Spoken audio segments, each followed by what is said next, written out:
Spoštovani govorniki in panelisti, spoštovani gostje, dame in gospodje, dobrodošli na 11. panelu o turizmu v okviru Blejskega strateškega foruma 2025.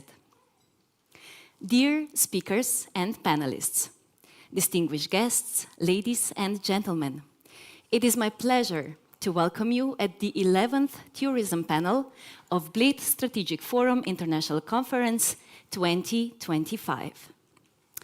Po tem kratkem pozdravu v slovenščini bomo nadaljevali v delovnem jeziku Blejskega strateškega foruma, ki je angliščina. So after this brief introduction in Slovenian language, we will continue in the working language of Bled Strategic Forum, which is English. European tourism has high ambitions: sustainability, digital transformation, better quality of life, inclusion of local communities, and support for small businesses. Strategic documents describe European tourism as a model for global development, but practice often tells a different story. This panel will reflect on one key question: can European tourism remain competitive without losing its values? With the expertise gathered here today, I am certain this discussion will bring us closer to the answers we are all looking for. Today's session will flow in 3 parts. We will begin with opening addresses from Mr. Matjaž, Minister of the Economy, Tourism and Sport of the Republic of Slovenia, Ms. Maja Olaj, Director of the Slovenian Tourist Board, and Mr. Eduardo Santander, Executive Director of European Travel Commission. After that, we will move into a panel discussion with 5 distinguished guests, moderated by Dr. Wostner from the Office of Republic of Slovenia for Macroeconomic Analysis and Development. And finally, we are looking to hear from you, our dear audience, in the interaction segment where your questions and reflections will enrich this conversation. With this being said, I think we are more than ready to start today's program. Let us welcome with warm applause Minister of Economy, Tourism and Sport, Mr. Matjaž.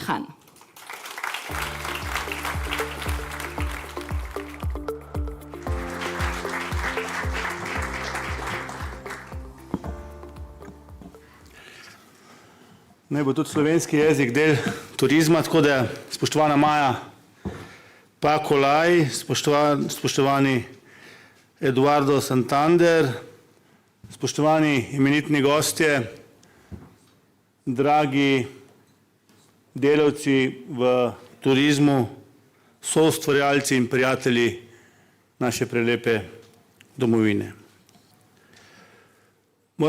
Moram povedati, da vas seveda prisrčno pozdravljam na tem panelu v okviru že 20. Blejskega strateškega foruma, ki se vsako leto odvija v enem od simbolov našega turizma, to je v slikovitem Bledu. Veseli me, da se organizatorji tega pomembnega mednarodnega dogodka zavedajo pomena turizma in so ga tudi zato v letošnjem letu vključili v program. Kajti, spoštovani, turizem ni le strateška gospodarska dejavnost in ena od pomembnejših gospodarskih panog, je tudi močno orodje miru. V teh časih zelo pomembno. Turizem seveda povezuje ljudi in krepi medkulturni dialog.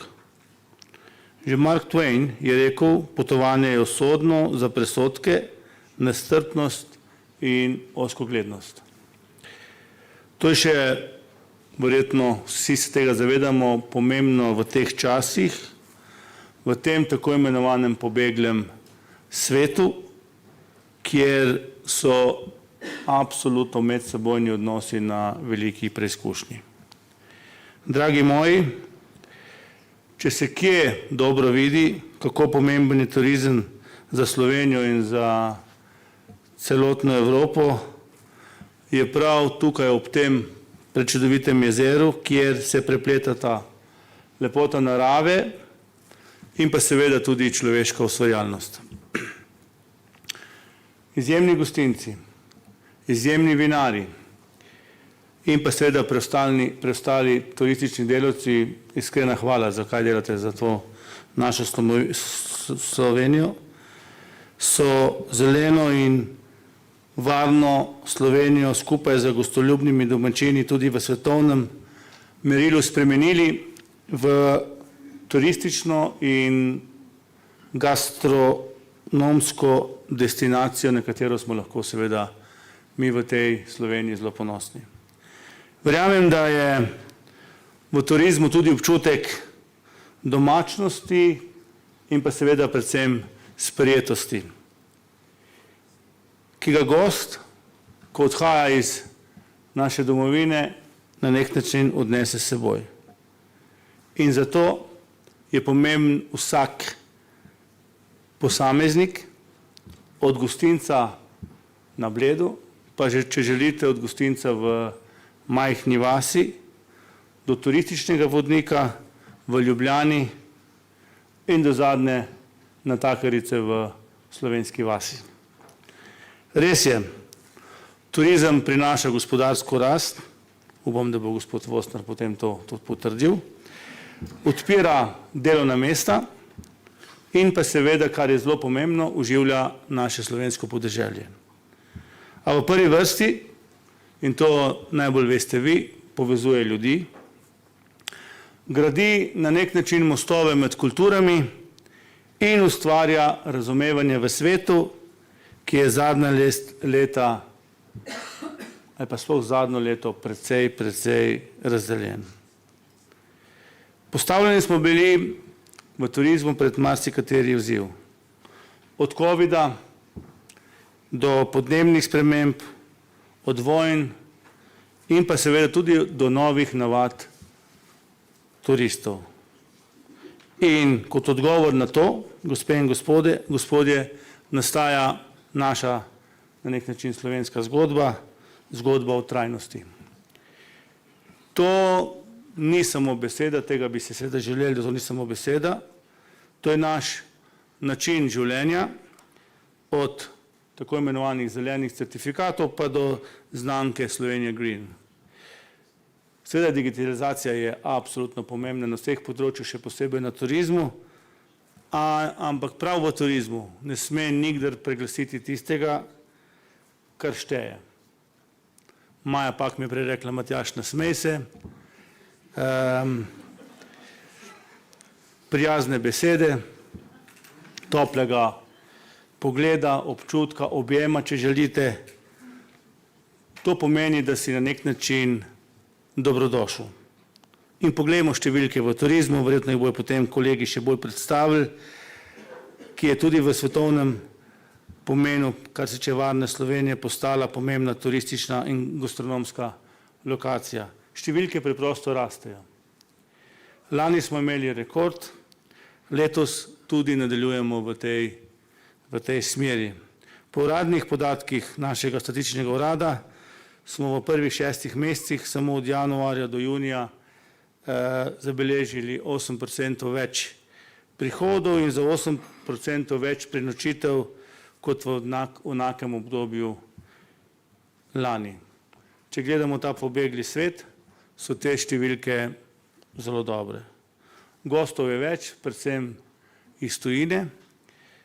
Nemci, Italijani, Avstrijci so naši stalni, jaz ne bom rekel gosti, ampak naši stalni prijatelji.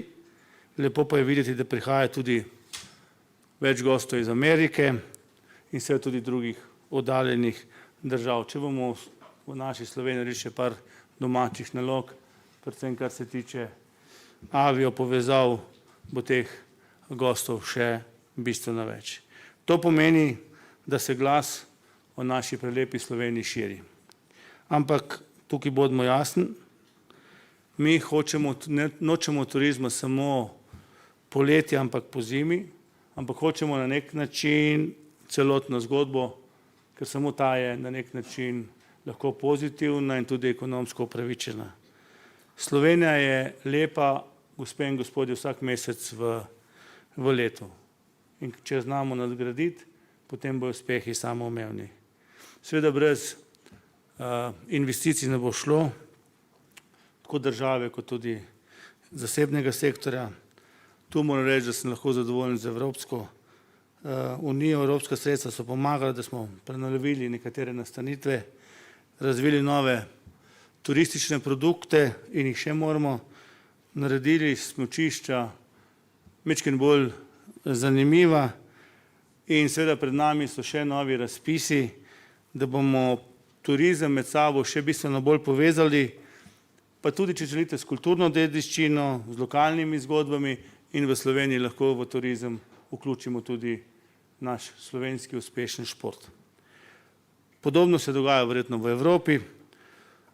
Turisti danes iščejo resnične, predvsem pa avtentične izkušnje. Kot sem že prej dejal, tudi turisti se na nek način spreminjamo. In vsi hočejo začutiti ljudi, kraje, kulturo, če želite. In tukaj imamo v naši Sloveniji med našimi ljudmi eno prednost. Čeprav to vem, da se vsaka država in vsi posamezniki, ki delajo v turizmu, trudijo. Pri nas se vzamemo čas, če želite, za gosta. V bistvu je to osnova.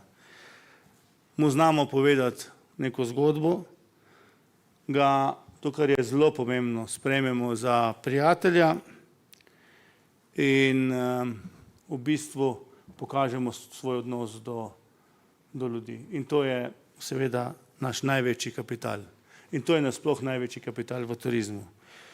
Tudi na evropski ravni se seveda zadeva v turizmu preoblikuje. Po pandemiji se je znova okrepil, kar je zelo zanimivo, obisk evropskih prestolnic. Tudi Ljubljana pred nami ima rekorde in tudi turisti so se spremenili s svojimi navadami. Naučili so me in dali podatek, da prevladujejo predvsem krajša potovanja, pogostejša potovanja in pa seveda potovanja povpraševanje po lokalnih izkušnjah. Turizem postaja del večje zgodbe o prilagodljivosti, vključevanju, predvsem pa tudi o odgovornosti. Ni dovolj, da samo povabimo goste, če mu nimamo kaj ponuditi, smo v težavah. Razmišljati moramo o tem, kako jih na nek način vključiti v skupnost, kako z njim deliti tudi naš način življenja, naše poglede in kako pričarati vsa ta nepozabna doživetja.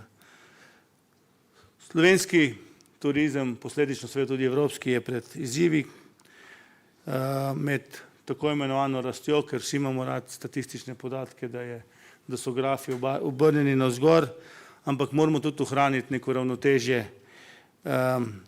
med tako imenovanimi zelenimi zavezami in pa seveda med razvojem, med vrednotami in na koncu seveda tudi med konkurenčnosti. Ampak ključno je, da v tej naši državi obdržimo to slovensko identiteto. To je naša prednost in to je prednost vsake države. Ključno je, da v Sloveniji ohranimo našo prelepo naravo, kulturo in verjamem, da lahko ustvarimo pogoje za sodoben, odporen in pa seveda vključujoč turizem. Naj turizem tudi v tem pobeglem svetu ostane most med ljudmi, naj ostane turizem kot povezovalec med ljudmi, med narodi, med kulturami. Bolj, ko bomo ljudje povezani med sabo, bolj nesmiselna se nam bodo zdela vsa ta nesoglasja v tem norem svetu in pa vsi ti konflikti. Če kateri segment v gospodarstvu potrebuje mir, ga potrebuje turizem. In k temu seveda pomembno prispevajo tudi takšni dogodki na forumu, kjer se politika, gospodarstvo, strokovnjaki na nek način izmenjajo stališče. Pomembno je, da so pri svojih nagovorih predvsem iskreni in da si želijo tisto, kar se vsi skupaj želimo, mir in razvoj in solidarnost. Vsem vam udeležencem želim prijetno počutje v naši družbi. Želim si, da si to prelepo domovino še naprej ogledate, da jo spoštujemo in da smo med sabo povezani. Hvala vam lepa in srečno.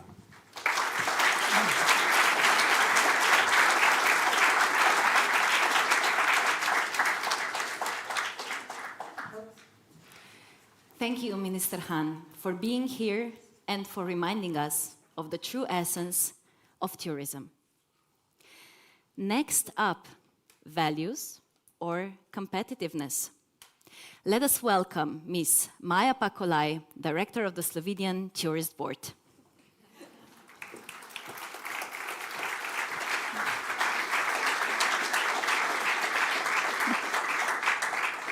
Dear Minister Matjaž, esteemed guests and speakers, dear colleagues and friends, warm welcome to the Bled Strategic Forum. At this year's tourism panel, we are exploring a simple yet essential question. Can European tourism remain competitive without giving up its core values? Or to put it more directly, are values a barrier to competitiveness? My answer is clear. No, values are not a barrier. In fact, they are the foundation of our competitiveness, and they are the compass that must guide us forward. Let me explain why. According to the WTTC, tourism is once again one of the fastest growing sectors in the world. Europe alone accounted for 52% of all international arrivals last year. But this success isn't just about numbers. Europe leads because of something deeper, its values. We were among the first to understand tourism is not a goal in itself. It's a way to improve the quality of life for visitors and above all for the people who call destinations their home.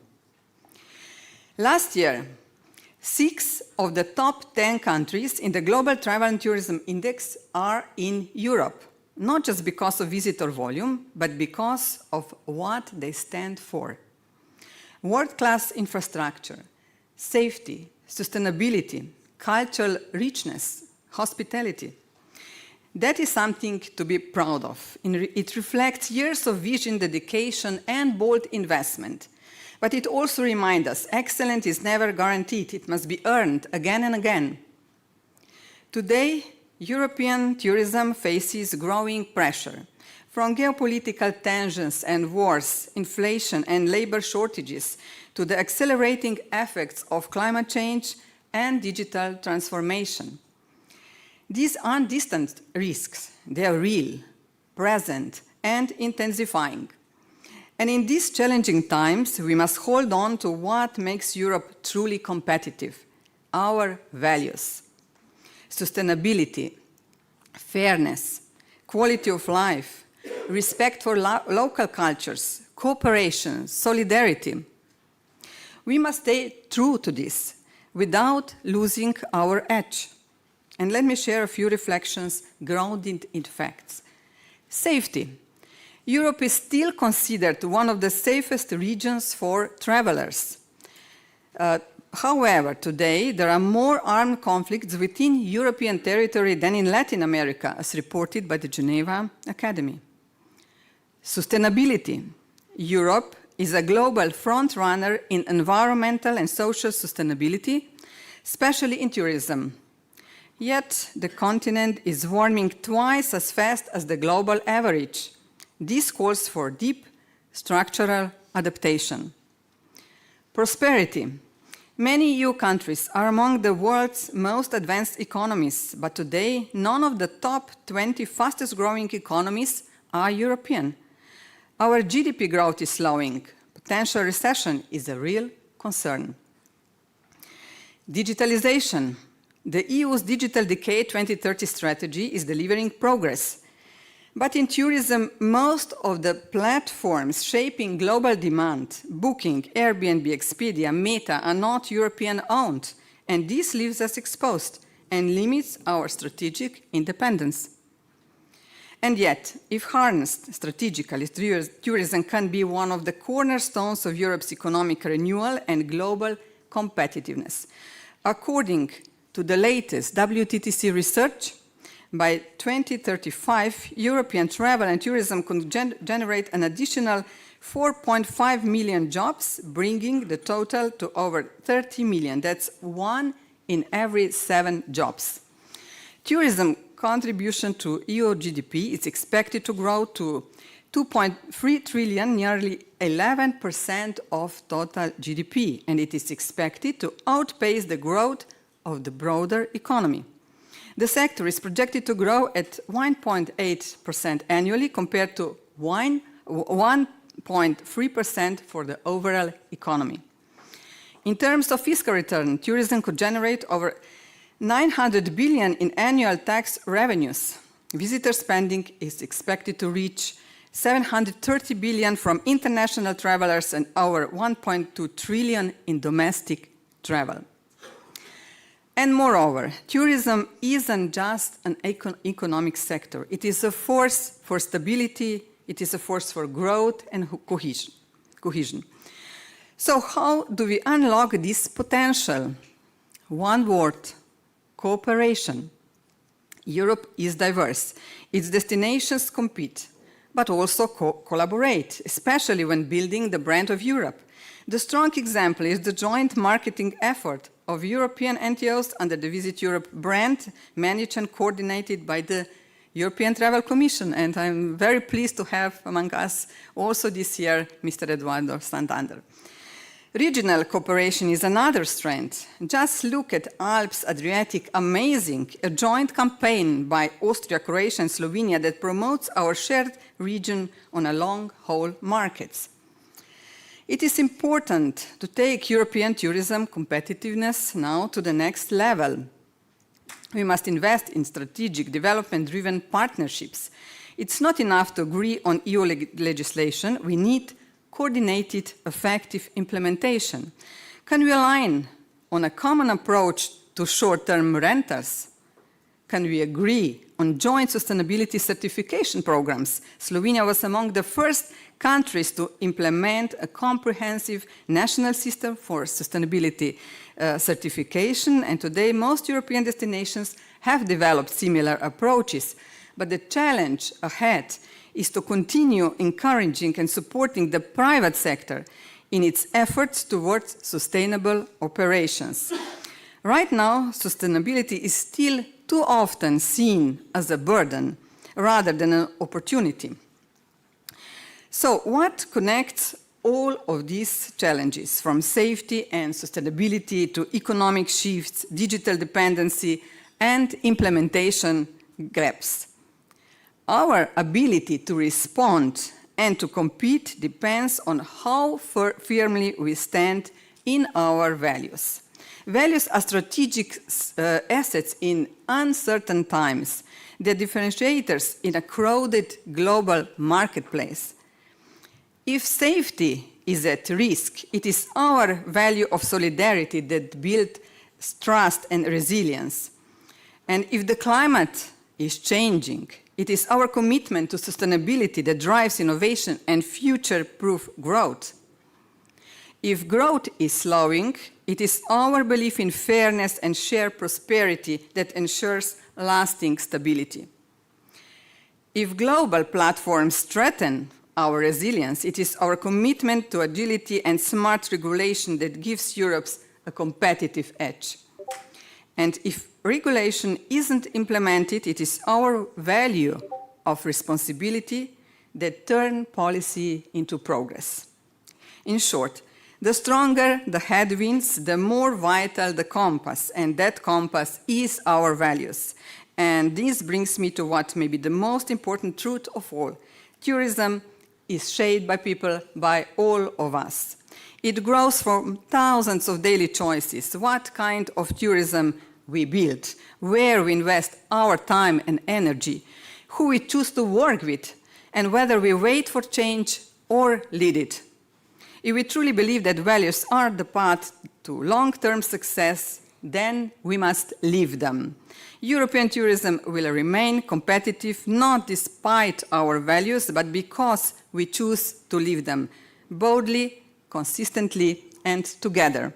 So thank you very much for your attention.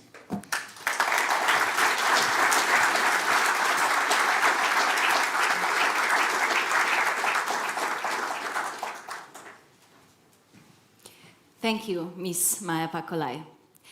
And next, we are pleased to hear from Mr. Eduardo Santander, Executive Director of the European Travel Commission. Welcome on stage.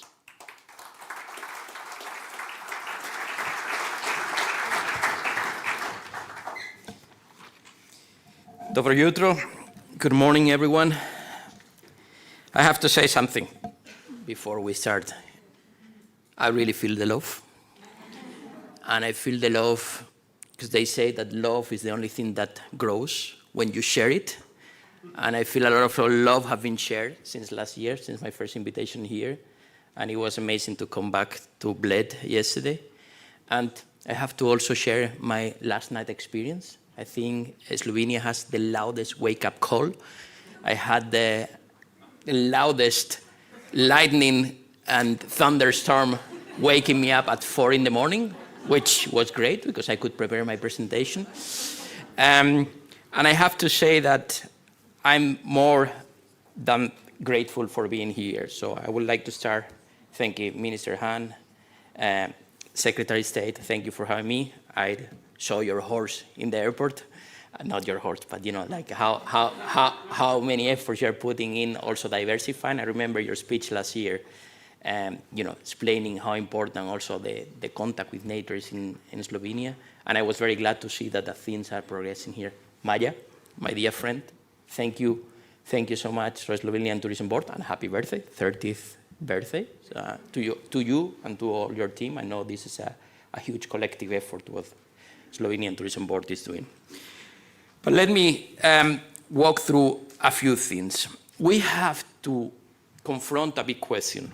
And thank you, Maja, for setting the scene. What do we want to be? The first or the best? Because there are two different things. Do we want to be the first in, you know, overnight expenditure, bed nights and so on? Or do we want to be the best in so many things previously mentioned, such as infrastructure, seamless transport, balancing tourism, safety, digitalization? Because there are two different questions, and there are two different approaches for that. And it's true that everybody's a little bit on transition, trying to accommodate and trying to, okay, make everybody happy. And it's a quest that is going to take decades, and it's an effort that is going to take a lot of discussion still. But we have to lead, and congratulations, Slovenia, for leading the change. So, in my presentation today, I will give you some highlights of the latest initiatives on positioning Europe competitively and support the sustainable development of European destinations. So, you know who we are, but nevertheless, let me remind you that, thank you, Maja, also for mentioning us before. We are an organization pretty old, almost 80 years old, but you know, we represent the national tourism authorities of 35 sovereign countries of Europe, not only of the European Union, we also have members from outside the European Union. And our work is very much rooted on cooperation and collaboration. Maja was your last word too. And this has been the case for many, many years with a lot of success, especially those that came later into or caught the train of tourism a little bit later. And we have this disparity of speeds on tourism development, and ETC has been trying, you know, to harmonize and help those that need it the most. So first, let me share with you ETC insights of the States of Europe of 2025. Please apologize, some numbers for the summer are still not available. However, you know, we've been measuring the temperature, and I will try to explain those as best as I can. So let me start quantifying tourism. Tourism has a remarkable resilience and a strong performance in 2025 so far. It is the year of full recovery for all those years. The minister mentioned, you know, the recovery too, but it's been a year of we can finally talk about full recovery with, you know, showing positively trends and arrivals and nights by plus almost 3% and plus 1.3 on overnights. So there is a steady and sustained interest in European destinations internally, in the internal market, within the European market, but also abroad. The recovery story, again, it's not uniform. There is a little bit of a lack of symmetry, it's asymmetrical. We see still the Southern European destinations, gaining a lot of tourism, despite everything that we see on the media with problems of massification, problems of natural catastrophes and events, but they're still running very much ahead. Very good news, there is a lot of momentum for Central and European travel markets. We see that Finland, Lithuania, Latvia, Slovakia, and Estonia, as countries neighboring Ukraine, are fully recovered, which was one of our biggest targets and biggest objectives in the last 3 years. And importantly, and this is something that I would like, because this is the biggest difference from my speech last year, the spending attitude and the spending performance of European travelers, whether they are from Europe or outside of Europe, has changed, and has changed in a huge increase. People are spending much more. The spending is growing faster than the arrivals itself, and this is where many destinations have to calibrate also their price politics. As we see, traveling is becoming very, very expensive for all of us. You'll probably notice that during the holiday period, and we need to again start qualifying tourism too, and see, when is enough? When do we have also to put some kind of regulation? When not? As we still seeing a lot of challenges that persist there. We have the first challenge, as you know, in many places, capacity pressures and community concerns. Even talking to the taxi driver yesterday into Bled, say like, it's just such a nice arrival at Bled if you don't stay in traffic. Because sometimes even coming into Bled can become like a much longer trip. They say like it's such a short trip from Ljubljana airport, but there is only one road. So we'll have to calibrate that infrastructure too, looking at the minister here. No pressure. Climate change. I mean, this is the most dangerous, the most urgent action that we could do. Climate change mitigation actions. And again, Slovenia has been at the forefront of climate adaptation and, trying to educate people with new travel habits. We cannot change that, but we can change the people traveling into our destination and their behavior. That's our role. Again, our role is very important here. Each and every in this room has a little thing to say or to do.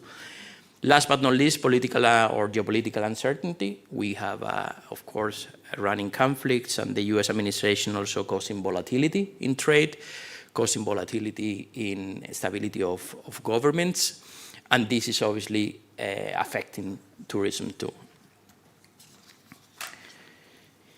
Now, while the challenges remain, I would like to come with some green Slovenian hope too, and I see Astrid also in full green today. And I think if tourism can always transfer is a message of not only peace, understanding, but also of hope.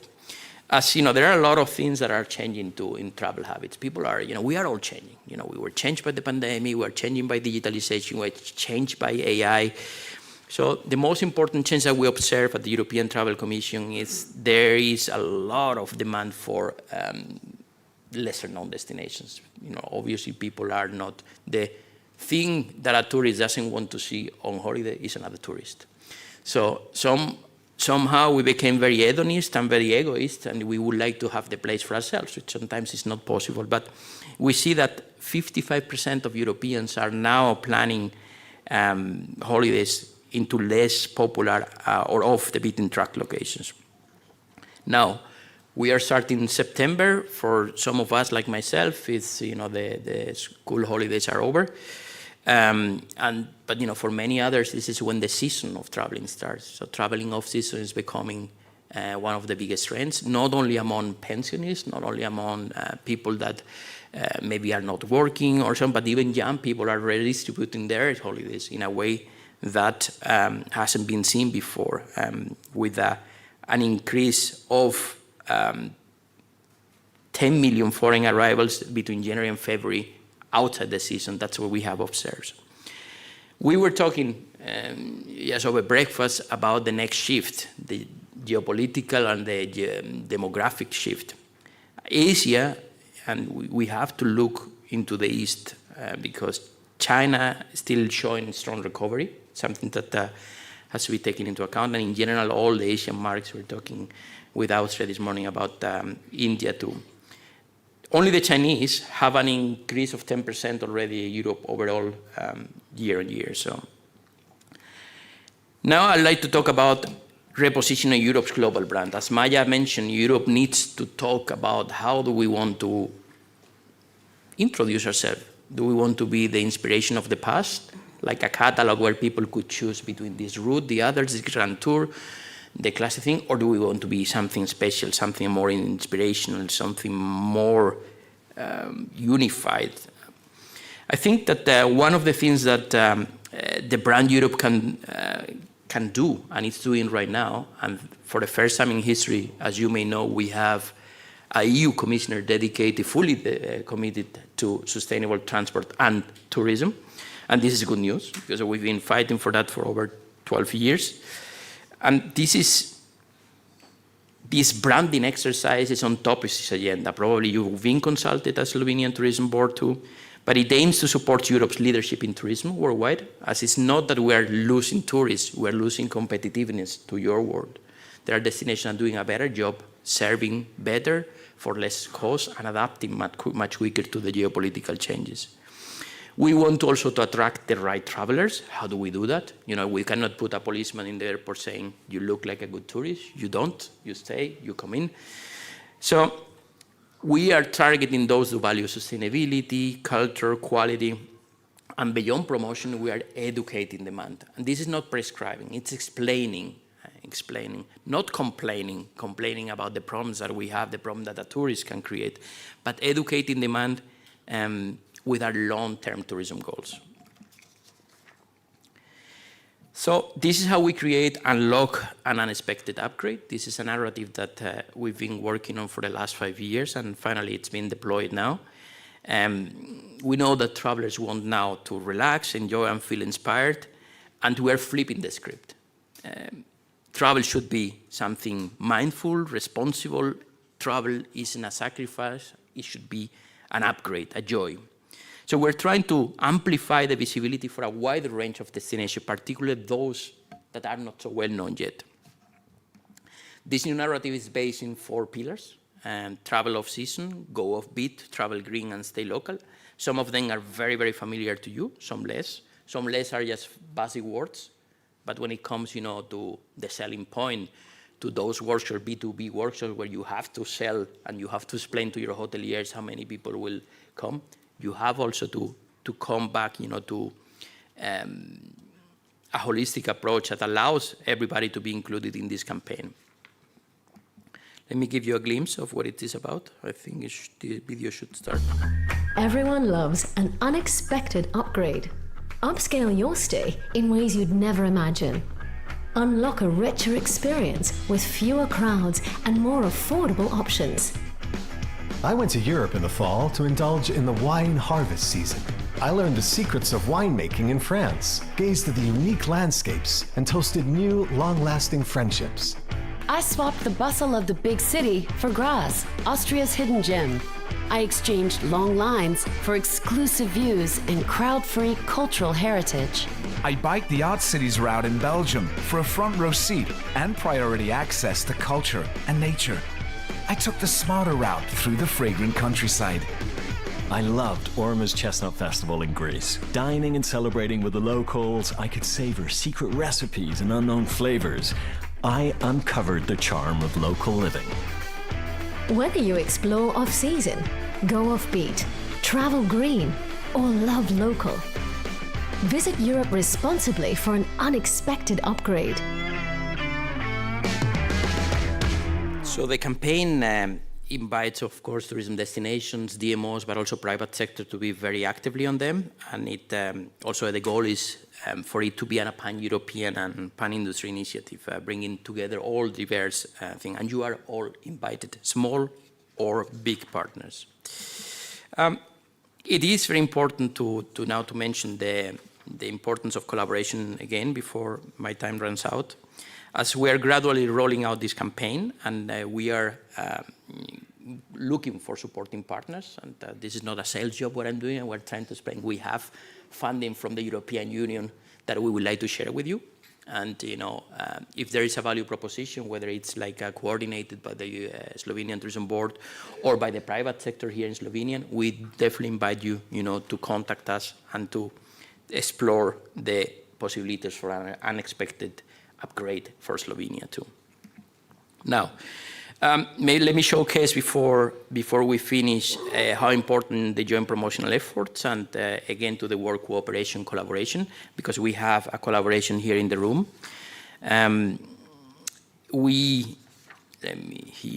Let's keep this one. We have a very important campaign that was done this year, notably Slovenia as a key partner in this ETCC co-funded Alps Adriatic Amazing campaign together with Croatia and Austria. I think it talks the invitation here of Austria, and obviously your Croat colleagues always go hand in hand in their markets. But this is showing value. This is showing the power of scaling your effort, the power of investment. And if this will succeed, and we are applying this only in the US market, it's something that we really would like to explore for, the Asian markets, Latin America, and beyond, as we conceive the campaign as a global campaign too. Now, to finish, and because I cannot talk about tourism and future of tourism without mentioning the sustainable transformation. I was talking to Stefan from Austria about innovation and how we cannot put in compartments every single thing, but everything has to be cross-cutting, and how difficult that is. As you know, sometimes I was joking with him yesterday saying, sometimes we ask a basketball team to play ice hockey. And how do you do that, without training them accordingly, without, maybe giving them a new coach, even showing them the rules. But, we know that it is very, very, very, very important that the sustainable transformation will happen with the input of tourism or without it. And we know that this is related to transfer. Remember last year I brought the example of the lasagna in tourism. I'm not going to use that today. But remember that the base of that lasagna still being transportation. Transportation is undergoing one of the biggest transformations of the history, and we know that this is going to determine also the way tourism will perceive and will be run in the decades to come. Now, last but not least, we have published, this is very important, as we've seen again wildfires, we've seen floods, we've seen heat waves. Climate action planning and frameworks for NTOs are essential. We cannot escape our fate of a climate emergency. Please, your action matters, and for that, ETC has been helping you, helping everybody who wants to be on board on this, with 10 detailed steps, from committing to climate action, to customize templates and global case studies to help you create climate change plans according to your own national frameworks. I promise to finish now. Slovenia's climate adaptation strategy for tourism, it's been like a cornerstone for many others and for this project of ETC. And I'd love to thank one more time Hvala to Slovenia also for being part of Chapter Earth and for helping and running this strategy for the next years. Last but not least, and for those more dedicated thing, a global destination sustainability movement, we have released, because in this kind of complex lasagna regulation from the EU or something. Look at the Brussels and these bureaucrats, they only want this, that, and that from us. We have creating this also guide on new EU sustainability regulations to help you understand, what you have to comply for, and also to adapt quick. That's it from me.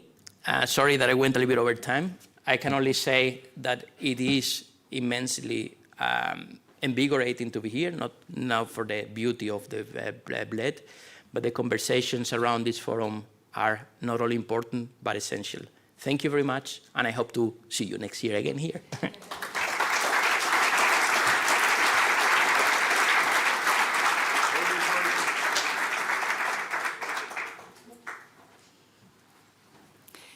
Many thanks also to Mr. Santander for his contribution, but this is not the last you're hearing from him today, luckily for us. With this, we are now moving to the central part of today's session. This is our panel discussion. I will introduce our panelists, who we will bring on stage in just a minute, but for now they will be staying in their seats. We already met Mr. Santander. Joining him will be Matevž Frangež, State Secretary at the Ministry of Economy, Tourism and Sport, Ms. Jana Apih, Director of Green Destinations, Ms. Astrid Steharnik-Staudinger, the CEO of Austria Tourism, and Dr. Slavko Ažman, the Head of Business Management at Porsche Slovenia. Big round of applause for all of them, please. Thank you.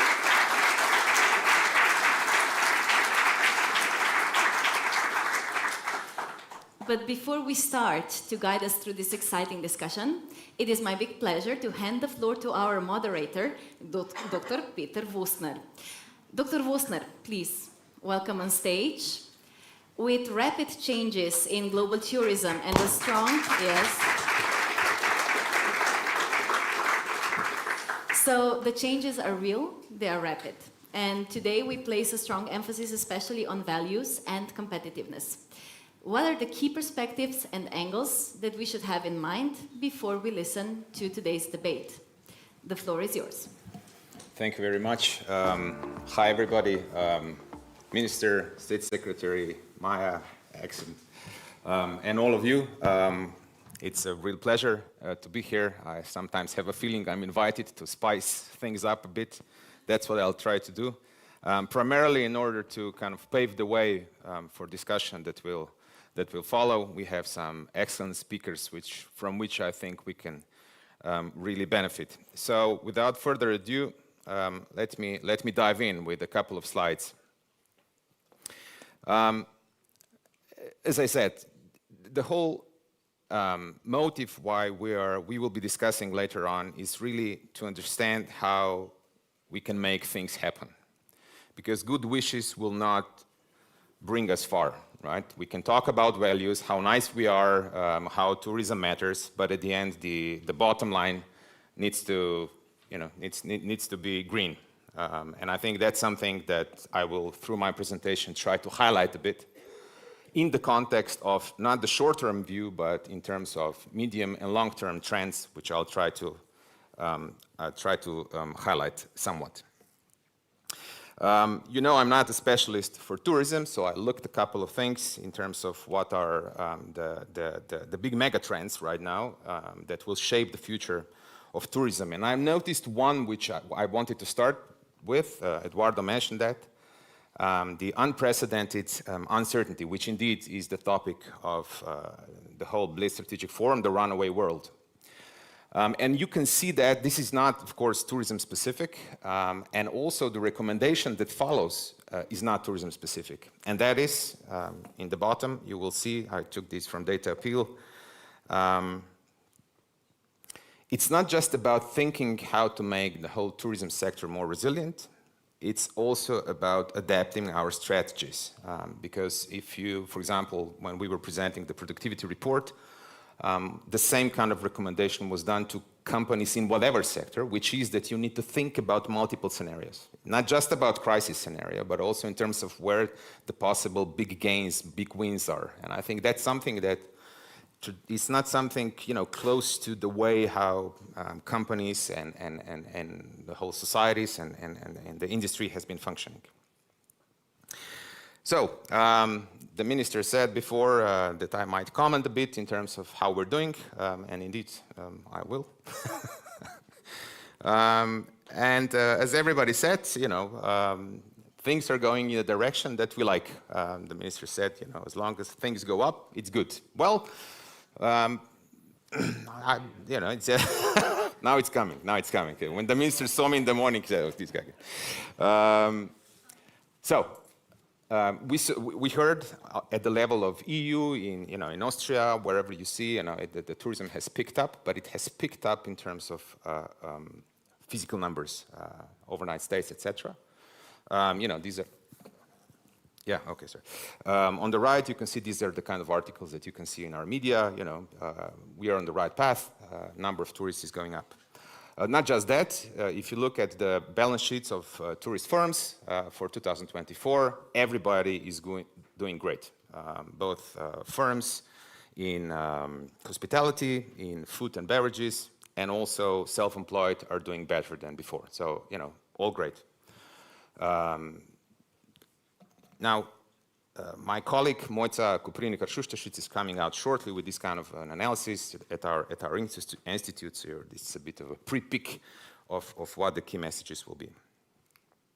There is a bit of a but, though, and that but, even on the physical side, is that the average length of stay is short. That was mentioned. We have, by the minister, we have the issue of sustainability, and the one that I would underline in particular, that we are seeing increasing share of overnight stays in simpler, generally cheaper accommodation facilities.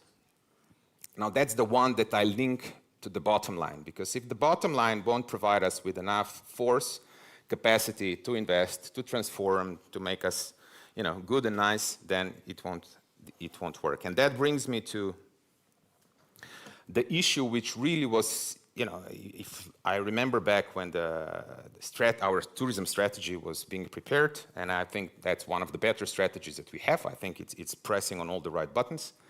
But even when it was launched, I remember it was said, we need to move beyond the physical indicators. We need to stop bragging about this year we have 3.2% more tourists, because I don't think that really nails it. That's not what we really want, right?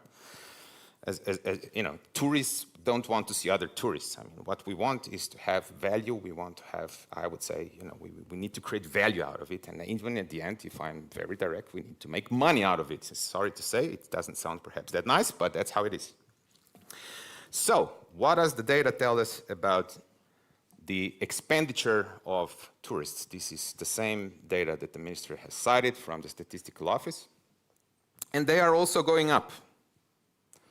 Right, so this is the expenditure of tourists, foreign in dark red and domestic in light red.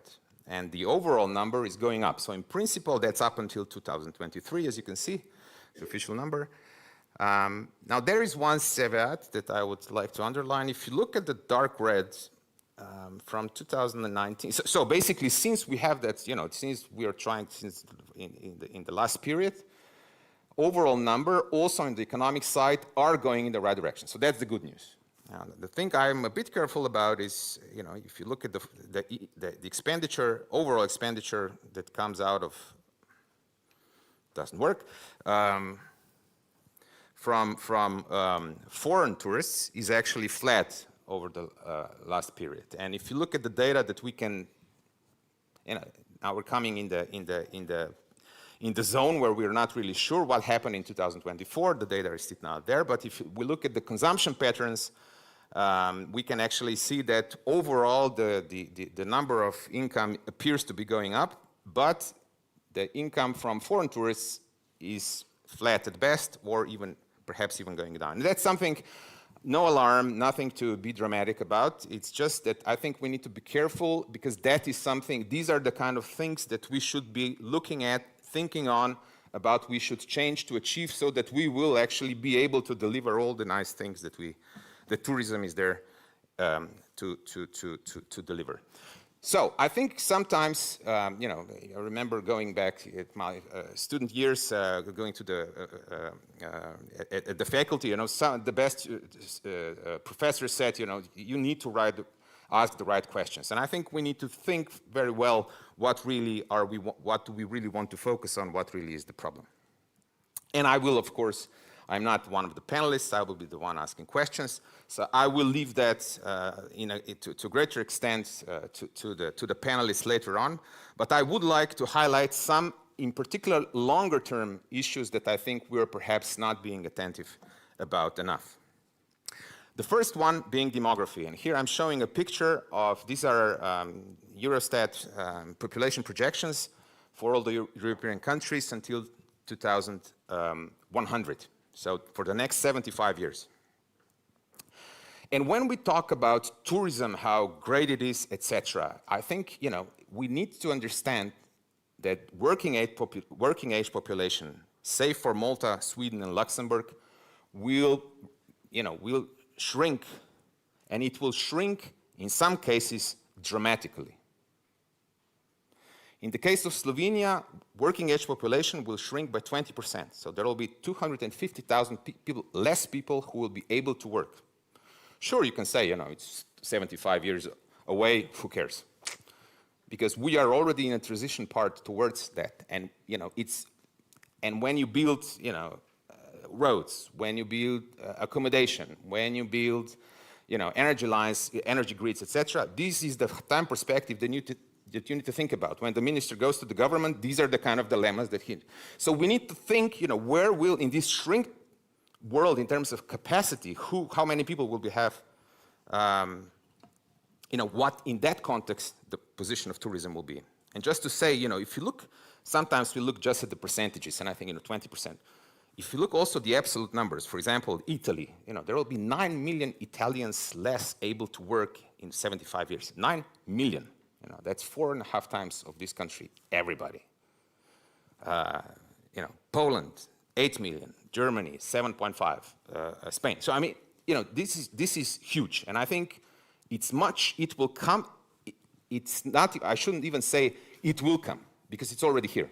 We're already on that path. We're already feeling that in the labor market, and we need to think about it. Now, in order to think about it, I think is that if we will want to have people working in tourism, the minister said all the nice people, etc. These nice people will need to have high quality of living, high standard, high wages.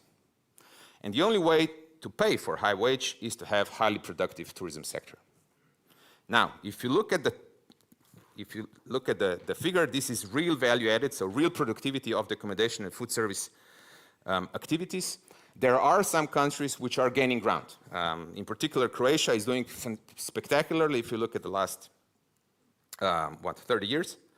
And there is a tendency that those that are lagging behind in terms of productivity are actually catching up faster. But for the majority of us, and that includes Austria, Slovenia, and the EU, the productivity rates or the levels of productivity tend to be more or less flat. Now, you could say that's not that dramatic, but the problem is that if you have a shrinking workforce, and relative productivity of tourism sector relative to the national productivity is actually going down, as you can see on the right, it means it will be harder and harder to provide wages that will attract enough people to work in tourism sector. You can say, these are economists, etc., etc. But that's, these are the numbers, and it won't fly.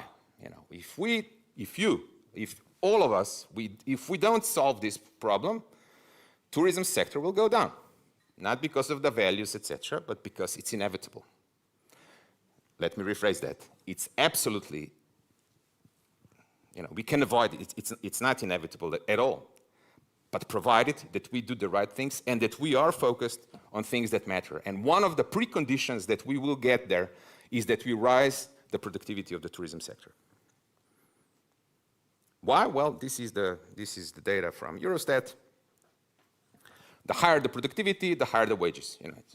And more importantly for this country, if you look at the data, I took just the figures from the balance sheets of firms working in accommodation, and only those that have more than 10 employees, because there is, if you go below 10, there is.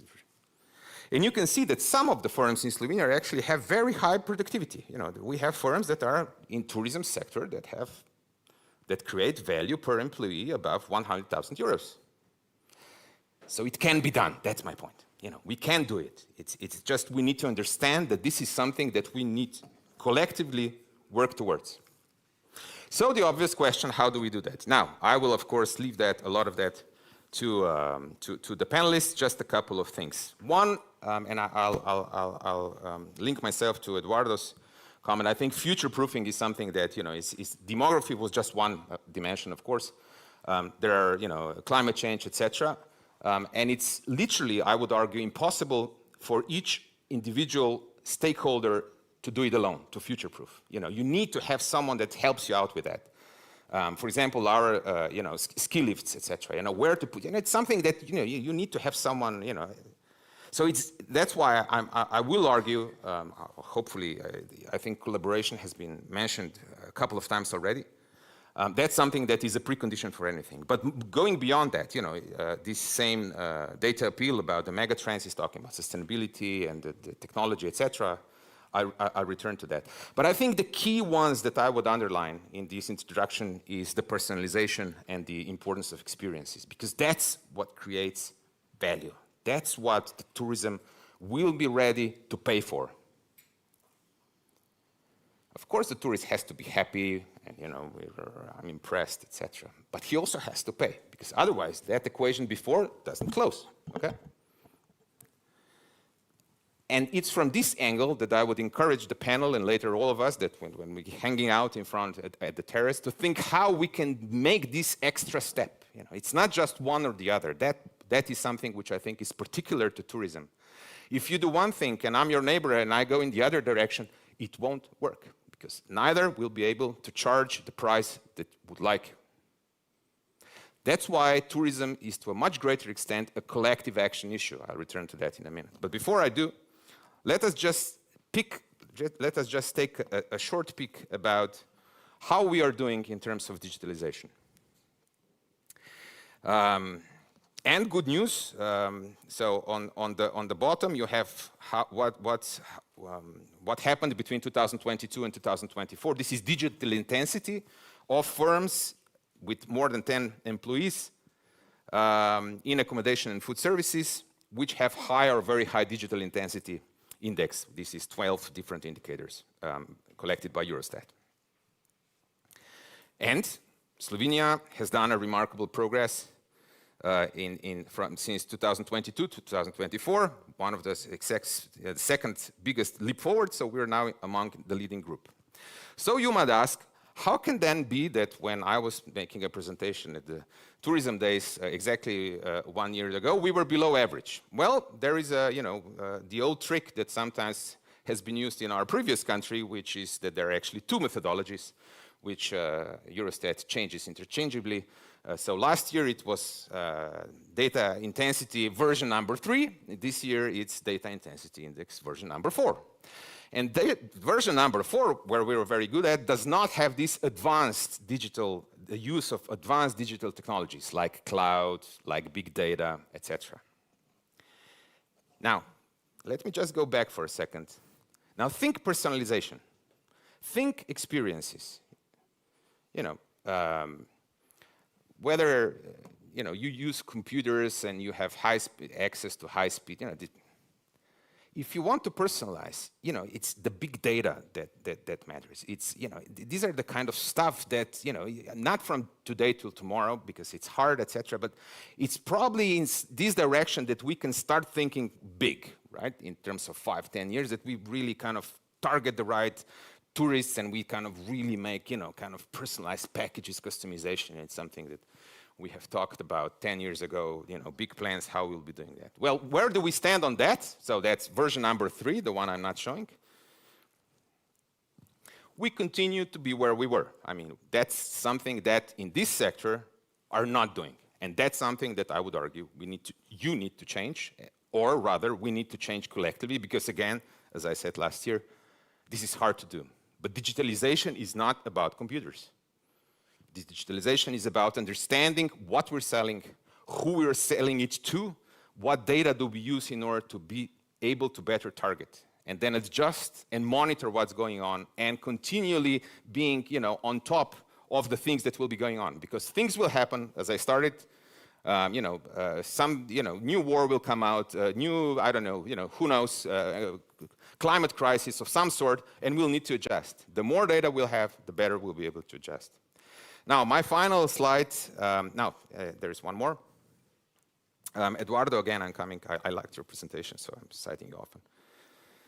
It's the word transformation that I really like. I use it in innovation, I use it in tourism, because I think that's what it's about. We need to transform. It's not just about growing, and of course, from company perspective, that's how it is. But from systems perspective, we need to transform the way, that's what I would argue, how we function. And the problem with tourism, as I said, is that there are so many stakeholders. So that's why it is really hard to kind of, it's hard everywhere, let's be clear. It's very hard to transform.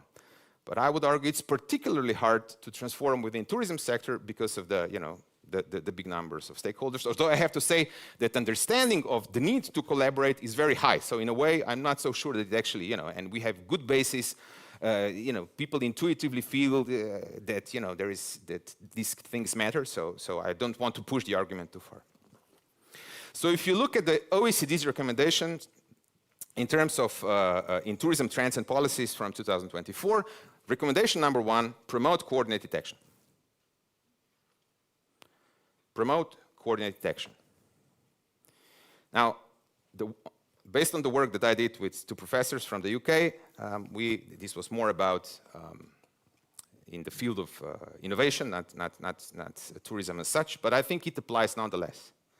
If you want to really be successful in all the points that I mentioned until now and really be coordinated, I think the key words, as far as Slovenia at least is concerned, are direction. We need to decide in which direction for each of the destinations we're going. We need someone to orchestrate, because you need someone to lead, because it doesn't happen on its own. Sometimes I get the question, so what can a small firm do? Well, it's hard for one individual forum to change anything. It can connect with others, sure. But in order to really transform, you need to also, probably you need to have the big muscles in it. You need to have decision makers, etc. So I think, that orchestration is fine, and that will lead you to then collaboration, which, and I think this is the key point, sometimes I think in this country we have good examples.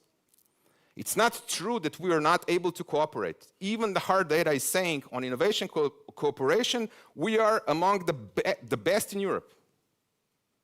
So it's not true that we're not able to cooperate. It is true, though, that we are changing directions very often. And we never reach the critical mass that would lead us to collective action, so that we really rebrand ourselves. We don't stick to, when we decide we go in one direction, then 3 years down the line, we change everything, we go in there, and then, of course, you can't rebrand yourself. The key of rebranding is consistency, right? Simplicity of the message and consistency of your message. So that is, that's something that I would argue that we need to work towards. Now, my final slide is, I said that, we have different scenarios for tourism, some of which potentially are also that tourism will go down. But I would do a caveat for that as well. It says time is up. For some places, tourism is really critical. And in countries like Austria, in countries like Slovenia, tourism is predominantly a rural issue. And for remote places, tourism is a decisive element. And that's something that I think we need to be careful about. It's not just if in Ljubljana we stay without tourism, it won't be, it will have serious repercussions, but there will be other things that people will be able to do. In some places, people will not have that kind of an easy choice. And that's something that I think we also need to consider. I should have ended on a more positive note, shouldn't I? Yeah, okay. And that I will leave to the great panel that is coming up. Yeah, okay, we're good. Dear panelists, can I invite you up on the stage?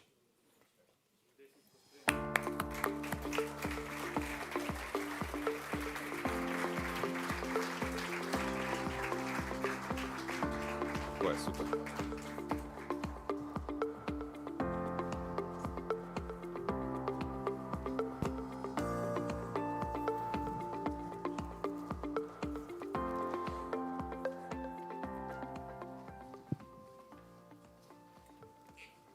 All good?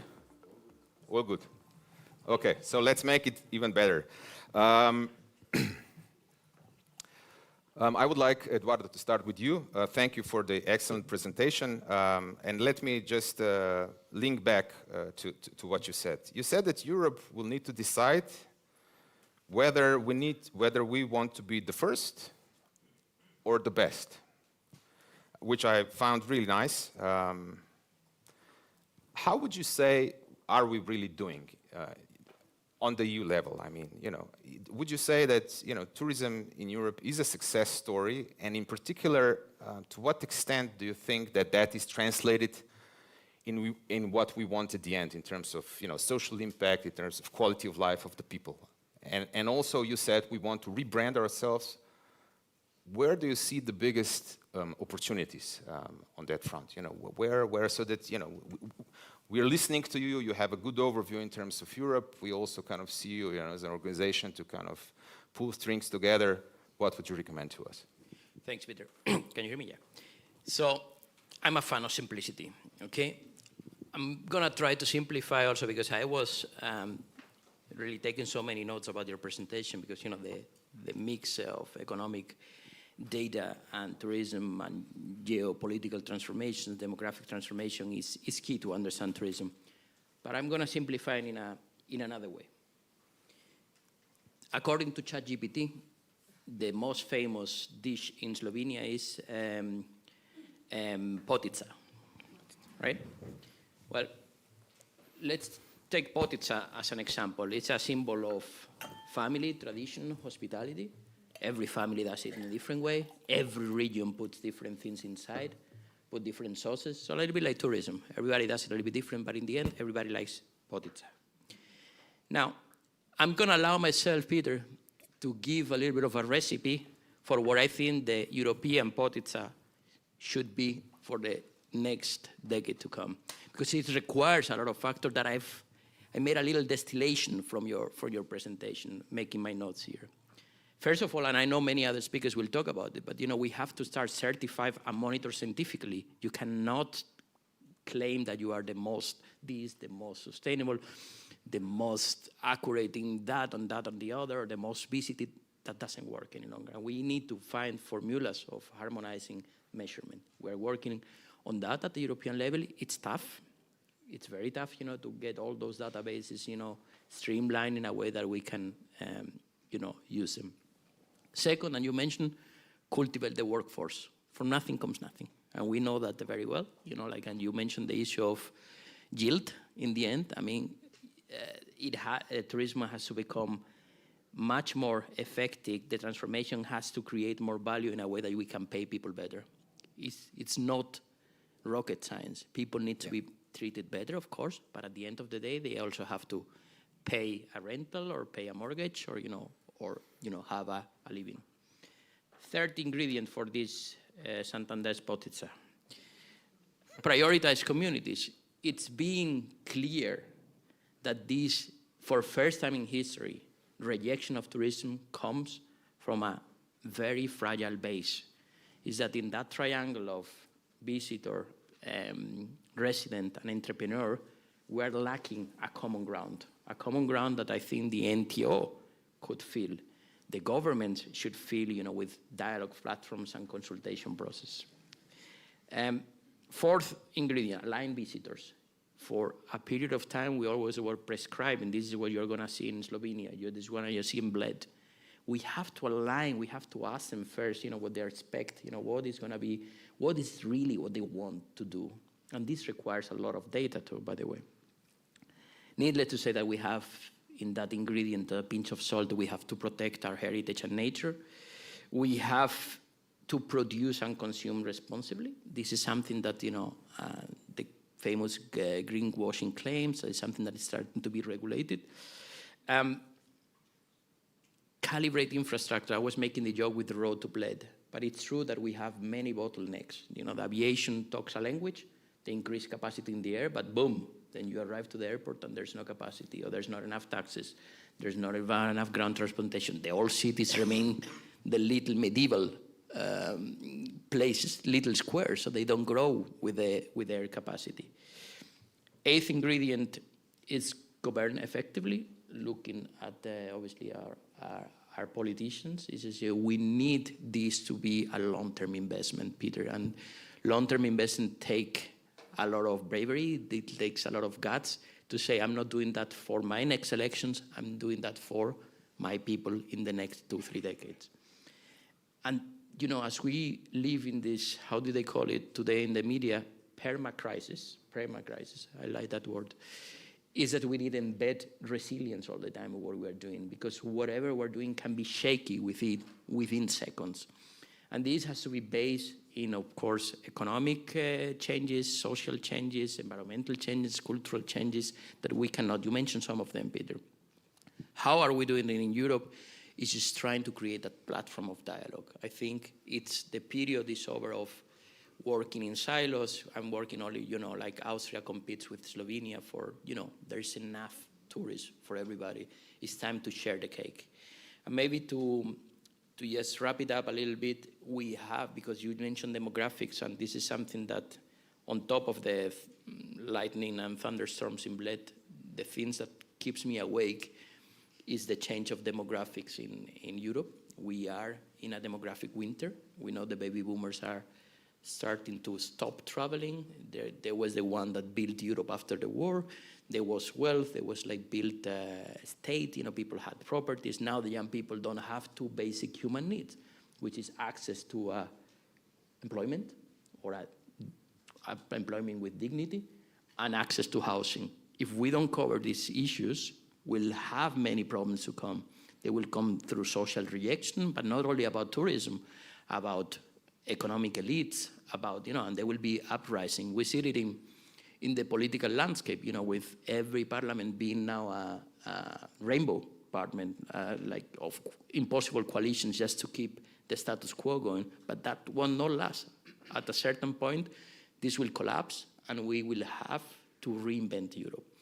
Coming back to your presentation there, we need to look a lot into the workforce. Human interactions are everything in this industry.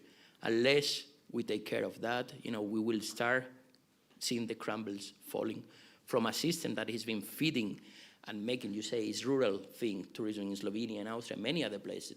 But it's not only rural, it's small and medium-sized enterprises driven. 85% of European tourism entrepreneurship is small and medium-sized enterprises, mostly micro enterprises, family-owned businesses. So how do we care about them? Is through this capillarization of platforms of cooperation. Accor, Hilton, Airbnb, Booking, they don't need our help. They'll find their lawyers to always navigate regulation and so on. But the little hotel in the hill of Bled over there, when he or she is confronted, to a transformative process, he needs the help, or she needs the help to transform. So how do we know is to use the resources more to the people that they need most. Thank you. Just to make clear, I'm actually quite an optimist in terms of potential for Slovenia, because I think we are quite lucky in terms of where things are going in the medium to long term, because people will be asking for what we can potentially offer. So just to make clear that it's Jana, I want to go next to you. Eduardo said, Eduardo's potica, maybe we should remember that. He also said, what do people want? Because what people want, that's what they're willing to pay for. And presumably, one would argue that sustainability is one of those things. And in particular, I think, among the youth, which should give us kind of, optimism again, that things will be going strongly in that direction. But is that something that you see in practice, sustainability being something that we build on as an opportunity, that we create value on, that we charge it for? Or is there more of a greenwashing, don't throw the towel on the floor so that I don't need to wash them? I think it's on more level. Yeah. Sorry. Well, I think it's on a little bit more levels, you know. The problem with sustainability, it's not the problem, but the fact is that the destinations who need sustainable management are the ones with the bigger problems, are the ones who have, you know, who we are seeing now on TV that protest against tourism, and that is actually the reality and the result that they were not managed in a sustainable way, that they didn't think about what the volume of tourism we actually want, how should we manage it, who we should attract, and so on. So this happens. So the biggest need of managing destinations is where they're in sustainable world, is where the biggest problems are. And that is also where it is the hardest to do. So, and I think that we are a little bit past that, that thinking that sustainability is something I go into, I become more sustainable, I get a label and I will get, you know, that will be my marketing opportunity. I hope we are getting past that and we are understanding sustainability as a must and something that we need to embed in all the levels of our management. Either it's a destination or it's a business, it doesn't matter, because if we don't do that, then all the problems that tourism also brings, it brings a lot of added value, it brings a lot of, you know, opportunities, especially in regions where it's needed, but it brings a lot of issues and problems and pressures. And if they're not managed in the right way, if they're not managed sustainably, then these problems really arise. And this transformation that we are talking about, you know, how to do that. One thing, the tricky part with transformation is that if you really do a transformation, there's no going back. And this is a problem where we are always many times are doing. Yeah, well, we go in this direction. If it works, we follow it. If we don't, we go back. But with transformation, you know, transforming means that you change, that you cannot go back anymore. And that is where the problem actually begins, when people are understanding that and they go as far to one extent. So that was one of, like, you know, is a certification one-time thing that I achieve and that's it. It's not, you know, certification, it's a tool which helps you move forward and make you grow. So is it a sustainability something that adds value? Of course it does, because it brings, it teaches destinations and businesses what's important, you know, how to protect your nature, how to invite guests in, and how to bring them closer to the culture and all those things, and, you know, protect your nature. But the one thing that I think we are really not talking enough, it's about the local communities. We need to understand that tourism occupies space of locals. You know, it's not just a space of a hotel room or a hotel lobby, but it's a space of the whole city. And this is where the problems began, because if this destination is not managed sustainably, means that it's not done hand in hand with the locals who say, no, this is enough. I don't want to have so many people on my streets. This is my city. Then all this happens again.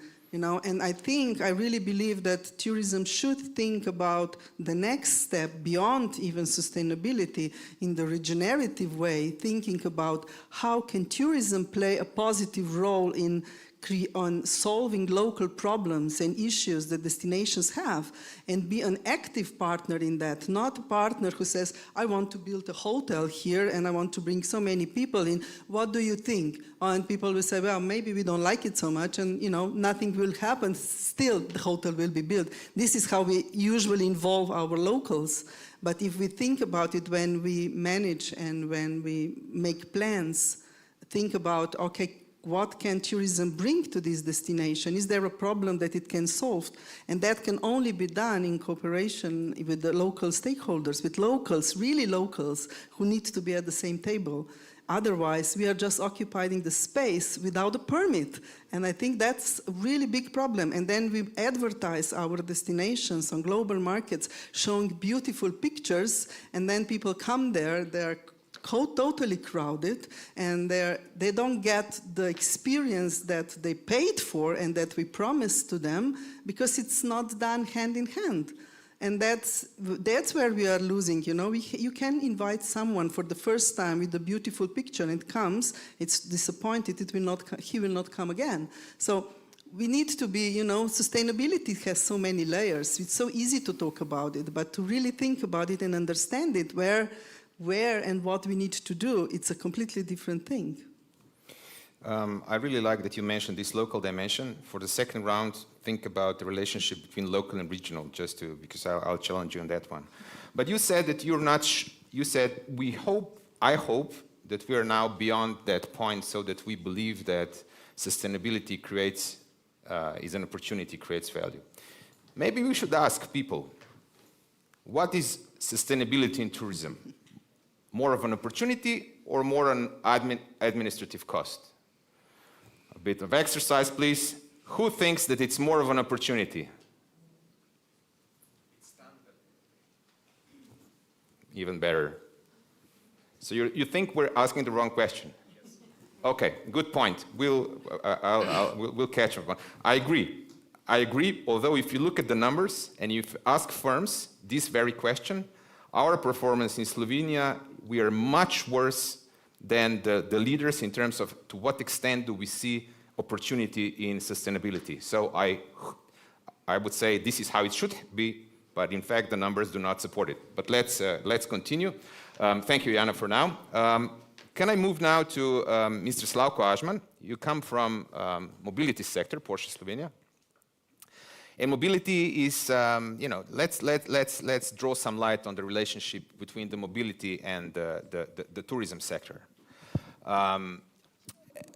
If one reads this, analysis in terms of what what can have a really profound impact on tourism, is the mobility sector.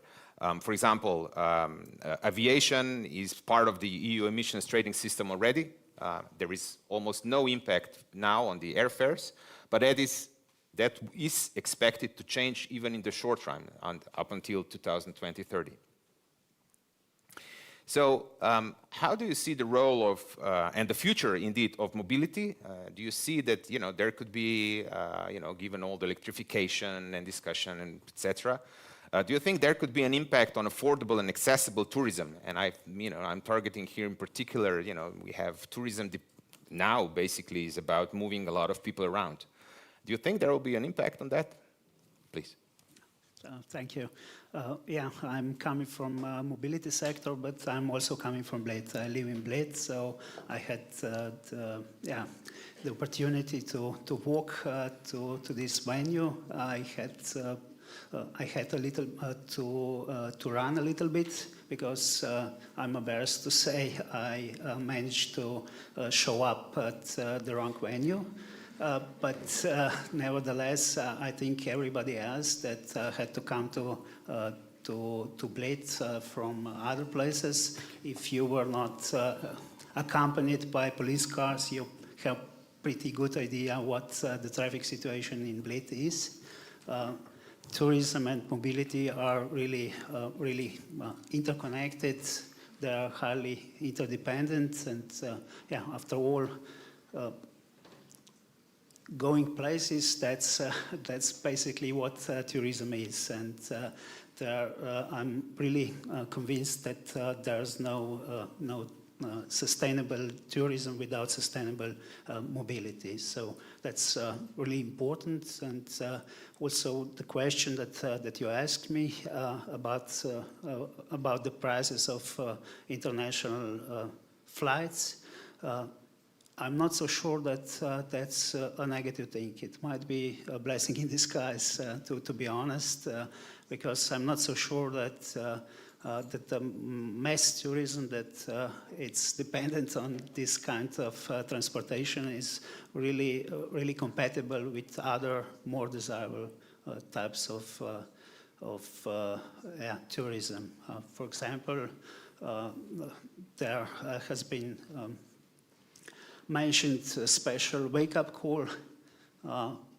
That's for our guests about 3 or 4 o'clock in the morning. Usually that's young tourists coming from bars, and I think that's not exactly something that is really compatible with other types of tourism. Just one of one of these aspects that probably also has to be considered. Thank you. And that would indeed be completely compatible with our strategy, wouldn't it, Mr. Frangež, State Secretary for Tourism? In our strategy, it says green boutiqueness. It seems that everything that the strategy that the Slovene Tourist Organization is doing is pressing on the right buttons, from sustainability, niche, high value added, etc. But do you see that there is a gap between the strategy and the good wishes, the ambition, and the practice that we do? And how could we address that gap? How could we make tourism sector more competitive while staying true to our values? And in particular, if indeed you agree that the strategy and the things that we're doing do go in the right direction, to what extent perhaps it's should be reorganized? Is the governance part of the problem? Where do you see where are the biggest, where is the weak link of the way how we approach tourism promotion? Please. Peter, when talking to you, it's always about the ecosystem. You mentioned the good connectivity, the good connections between our businesses. And yes, in Slovenia we have several ecosystems, even in the field of tourism. Every tourist subsector is well organized, either within the chamber, either within the, let's say, professional organizations. We have a very active and massively organized Touristic Association of Slovenia. So this is very important in order to build a culture. Because, Dominic, is it really that sustainability is a standard? Something that everyone bets on? Or should we think that it is actually an advantage we have to build on? Not only because we will be able to attract better guests, but because it is within our culture. So it's not a question of regulations, it is a question of building culture. Hospitality is culture.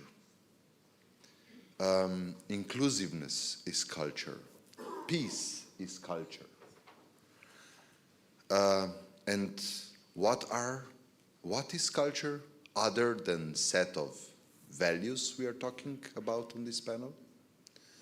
So, and I truly believe Slovenian Tourist Board does a remarkable job. Maja, all compliments to you and your team, to hold the ecosystem, to regional agencies, destination management throughout the country. And when you promote Slovenia on the global stage with your magnificent campaigns, you also promote culture inwards. So I think the most strategic question actually we have ahead of ourselves, and you said it is crucial to ask the right question, is actually, you remember, the titles in global newspapers a few years ago, maybe a decade ago, saying Slovenia, Europe's best kept secret, Europe's most hidden gem.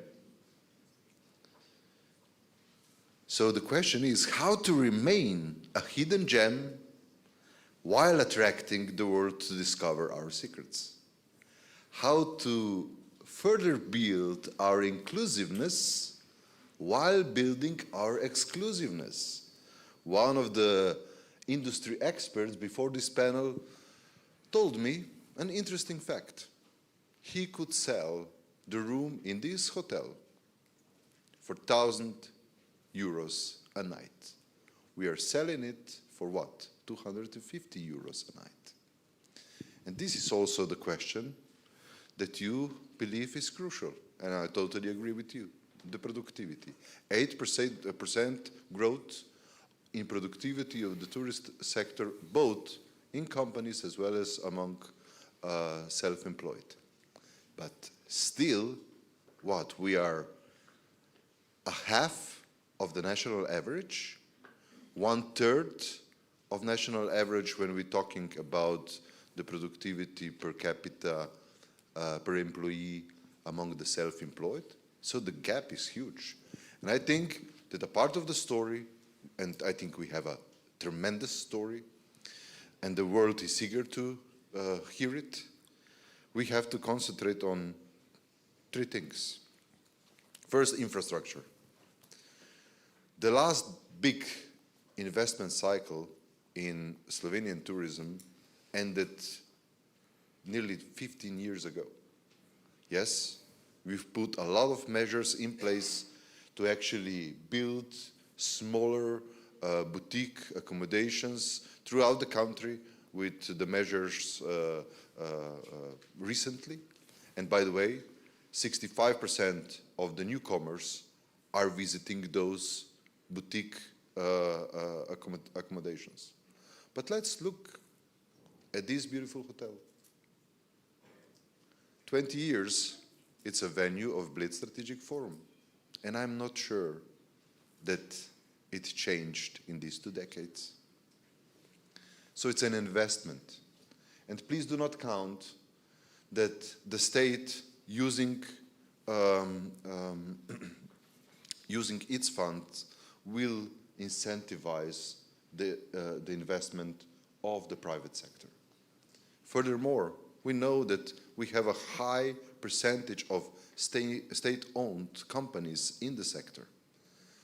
If they do not invest, please open those hotels as a platform for private initiative. On these panels, a few years ago, we discussed this open question. Why don't you open the national state-owned infrastructure also for a mixed private-public initiative in order to boost the look and feel of those capacities? Second, but what we are preparing, and please remember, in January, Minister was very successful in building 1 billion euros of returnable loans under very good conditions, with moratoriums, good interest rates, to boost investment also in tourist sector. Second, it's about content. And I think that we see a huge improvement with a lot of activities. You know that we are an outdoor megapower. However, those activities can really enrich the visit of our guests. And I think that there is a lot of potential to develop new experiences. So content, it is either nature, outdoor activity, sport, culture, history, food, wine, people and their stories. This is the content we have to have in mind, and I think that looking at the 3 elements I see as essential in this content, we are performing very well, but there is still a gap to fill. And the third one, to conclude, and it was mentioned before, people. It is absolutely essential to boost the productivity in the sector in order to attract a talent working in the sector. I was mentioning ecosystem on the beginning, and I truly believe we don't have a strategic research innovation partnership in the sector of tourism. Why do we need it, Mr. Dr. Wostner? Because this is the best possible tool to boost collaboration focused on innovation. And we know that because of sustainability, because of digitalization, because of the need to of everlasting continuation, presentation of the user-designed and centered experience, we need this innovation within the sector. So I would really call that the sector should organize, that we together find a way to build the strategic research innovation partnership in the tourist sector. Sorry for being long. Yeah, you'll get a shortened second one. But I couldn't agree with you more. I think the fact that the strategic research innovation partnership has not been approved by the government was a strategic mistake, and I couldn't agree more. It wasn't a question of approval; it was a question of other formal difficulties. As the case may be, bottom line, I think it can really contribute. Second comment. I'm afraid that the Slovene tourist organization has been too successful, so I think that we're probably not a hidden gem anymore. So I think we'll need to move beyond that. But thank you for that, Matevž. And I'm really glad that we have Astrid here from the Austrian tourist organization. Why? Well, because it seems that you seem to be, because State Secretary said, we have this culture and we have all these organizations, etc. We even have a good strategy, we talk, etc. The problem seems to be that when it comes to action, when it comes to when one has to put the money out, we tend to go each in own direction again. And that's something, and I'm not talking about tourism in particular necessarily here, from what I collaborated with Austrian stakeholders, there is this tendency that once you agree something, you tend to stick to it. How do you do it? Dobar dan. Jaz sem zelena. Yes. Dobrodošli.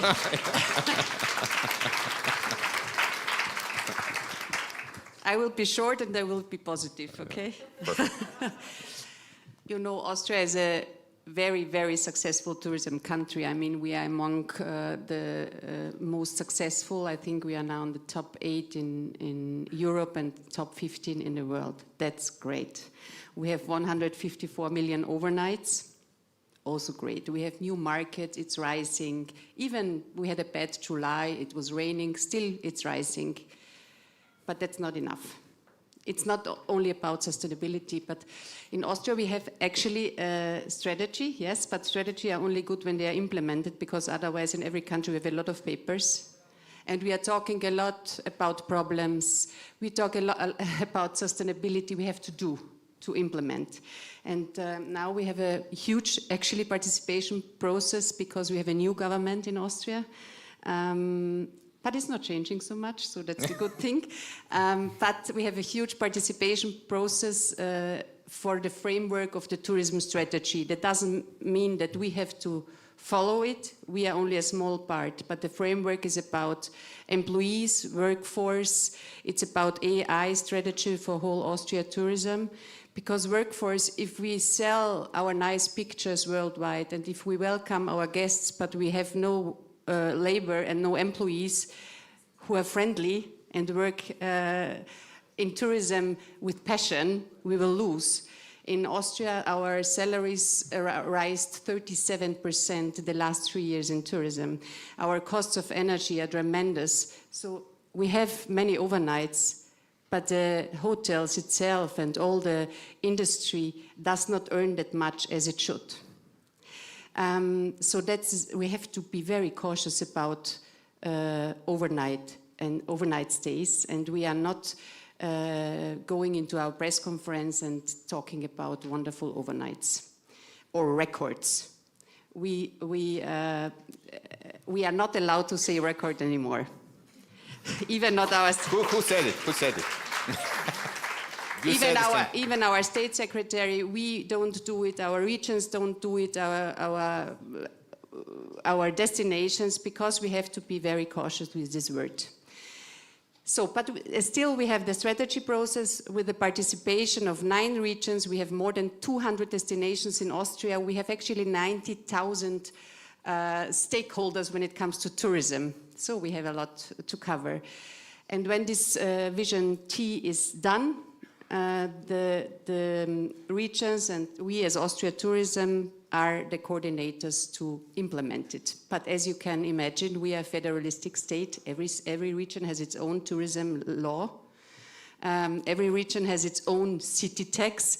and so on and so on. But still, we, in the last 2 years, we really implemented a few projects on a national level with all the 9 regions and with all our stakeholders in the back, and that makes us very proud. One of them is the gastronomic culinary strategy. You have it for a longer time, but I don't know how you did it.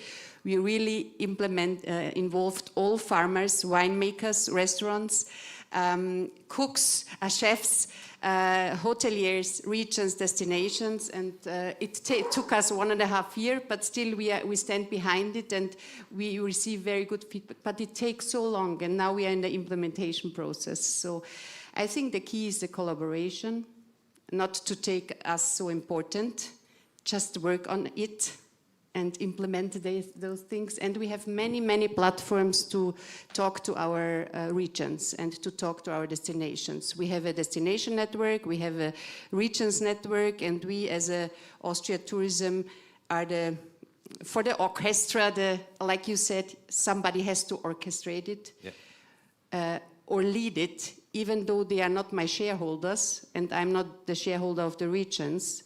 I receive the money from the Ministry of Economy and from the Chamber of Commerce, and the regions have their own budget. They can do whatever, but when we bundle our budgets, we are stronger, and that's the way of Austria and how we try to do it now, even though it's a challenge.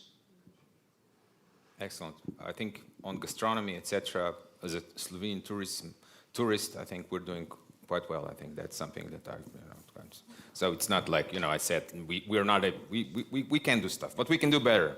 And probably one of the paths, one of the things on that path is, I think that at least that goes in my conclusion, at least, no overnight stays records, forbidden word. That's very good, because that changes the thinking, and I think I appreciate that very much. And also maybe by law, since last year, we have a measurement of tourism acceptance. Now we got the first results, so only 7% in Austria of the locals are against tourism, only 7%. We renew this measurement every year, so also we can pull it down on the regions, and we know where it's more, where it's less. Sustainability is a standard and should be a standard. We talk about it, and we have to talk, but we have to talk about it positive. For many people, sustainability is a negative word. It's not negative. It should be a standard. I mean, Austria, we are in the 3rd place in Europe when it comes to Sustainable Travel Index. So we are on the right path.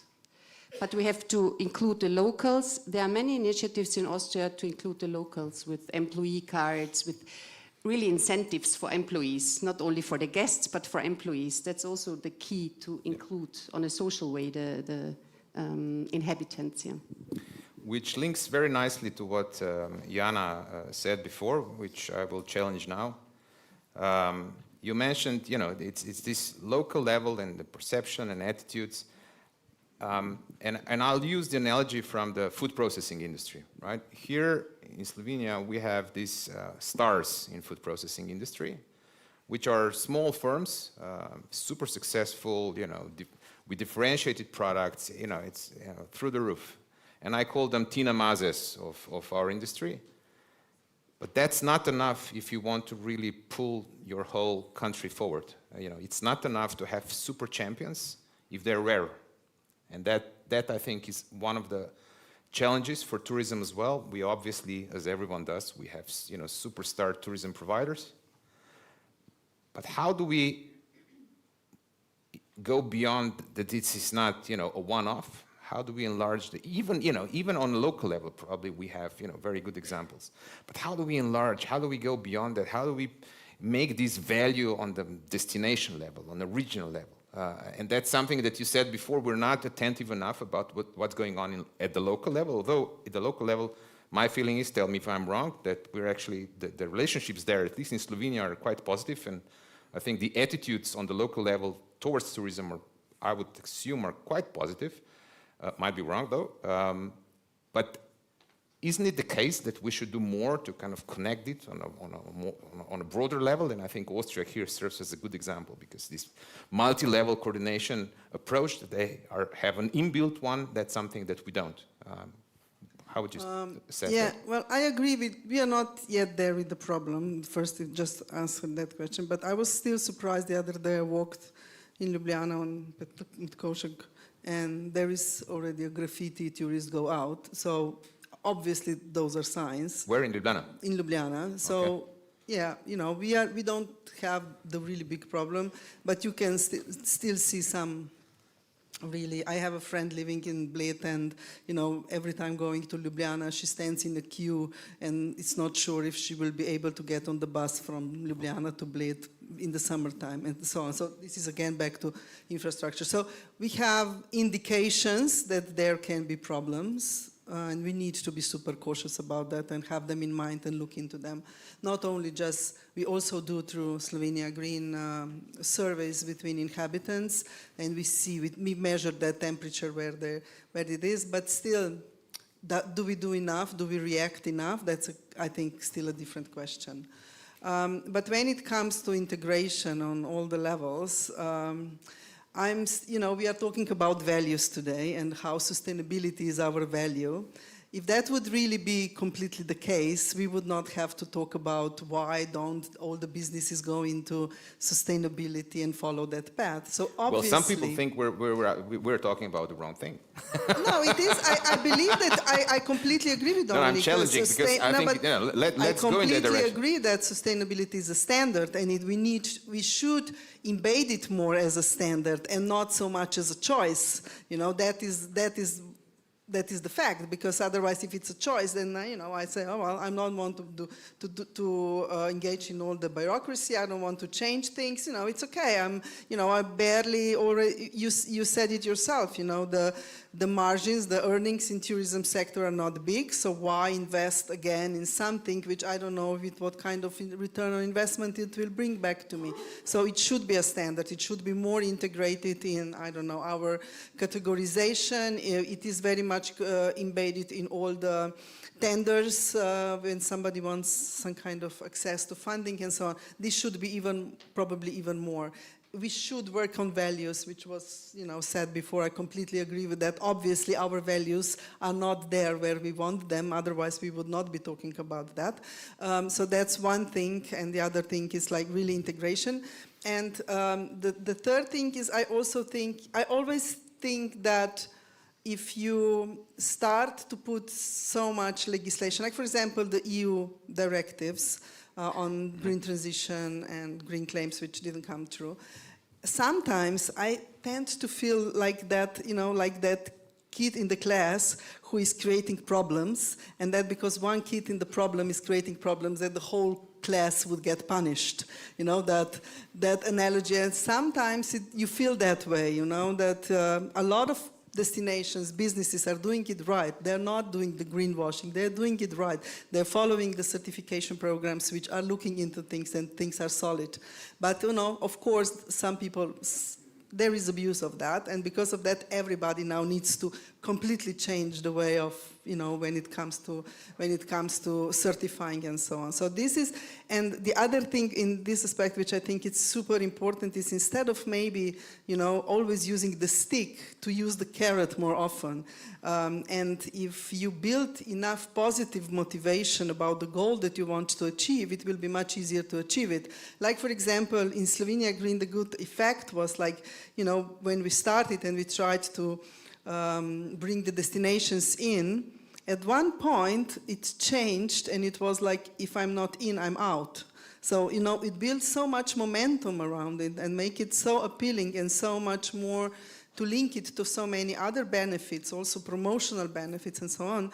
Then people start to look at it from a different angle. It becomes a motivation of something, okay, yeah, everybody's doing it. I should look into it. Maybe it's not such a big deal, such a problem, because many times, especially businesses was like, I'm not even going to look into that. It's too much, and there is hard to build that momentum of being, willing to do an extra step. So it has more layers. It has like things that we can do, it things that how we build our culture, how we integrate that as a standard in our operation, and how we motivate our businesses and destinations to be part of that and make it like super attractive in that space. You know, I'm always saying that sustainability is not sexy. It should be more we should present it as a sexy option and more appealing one. And we are not able to do that. It's still like facts and papers to write and so on. So, you know, just twist it a little bit, maybe it can change things. Let me build on, towards, you know, the optimistic scenario. If there is one industry in Slovenia that understands the importance of sustainability, it's tourism. So before we said no overnight state records anymore, perhaps, you know, the next conclusion is sustainability as a choice, no more. Right? I mean, maybe we should stop. Wait, stop. Maybe that's one of the things. I agree. You know. Okay, good. We have two conclusions because that's something I need to do at the end. So it's very helpful. Thank you. If we concluded this on sustainability front, can I now move to the digital front? Astrid, back to you. You know, in all, you know, your high rankings and performance, what does digital transformation play in what your tourism providers are going after, how understand what's going on, how do you help them out, to what extent collaborative models are important on that front? Please. On the one hand, we are responsible to communicate Austria worldwide, but on the other hand, the last years we actually have our own Bereich? Field. Old area. Only focusing on innovation, digitalization, sustainability, and green transition to help our tourism partners out. So we have many platforms to do that. First of all, we founded a data space, for example. We collect data from many businesses to help our tourism partners in some cases. For example, if there's a hotspot, Instagrammable hotspot, and the region doesn't know why, we helped them out to find out why. It was actually an easy thing, because it's only was the bus was wrong in the wrong times. So now they have not this problem that many tourists are on this spot. So with these small little things, we help the tourism branch. We have a huge data dashboard for our observing our guest motives. Why do they come? When do they come? We focus on a year-round destination strategy now, so we do not implement winter campaigns or summer campaigns. We are 5 days on. Why? Because in our off-peak season, we have now approximately 25% already of our guests, so it's quite good and it's rising. And that's why we are focusing more on spring and autumn and not on our winter and summer. My cable car and ski lift companies are not very amused about that, but we do that because it helps us to balance also the tourism from different countries. That's why it's also very important to not only to do communication in Europe, but also in India, in China, in US market, because they travel at different times and you don't have them all at one place. That's the one thing. So we do a lot in tourism, in platforms. We do a lot in green transition support. We are one of the first countries in Europe that we certify destinations with our Umweltzertifikat. We have now 11 destinations certified and many others. But we are more responsible to communicate that we are good, this positive thing. Not greenwashing, but somehow we have to have those best practices to show it to the world. And that's what we are doing together with our branch. And the third big thing is AI strategy for the tourism. That we help, we did a lot. We do every week like knowledge transfer with platforms. But for example, we implemented an AI avatar. It was actually a pilot project. For example, tourism regions can use this AI avatar. Instead of a person sitting there the whole day, the AI avatar would answer all questions. Now we tested it in the first regions, and the translation is in 170 languages, so it's really good. So with those small bits and pieces, but the regions and the hotels have to understand what we do. We cannot do on theoretical basis and on our meta basis. So that's why we are going very deeply into the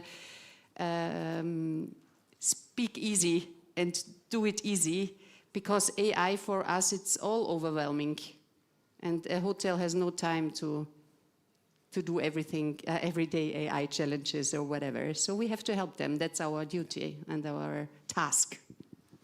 The reason why I have this face is because these are the kind of problems that tourism industry was trying to solve via the Strategic Research Innovation Partnership in 5 plus years ago, great. Just to say, these are the practical things that, jointly everybody benefits when a country systemically goes in that direction.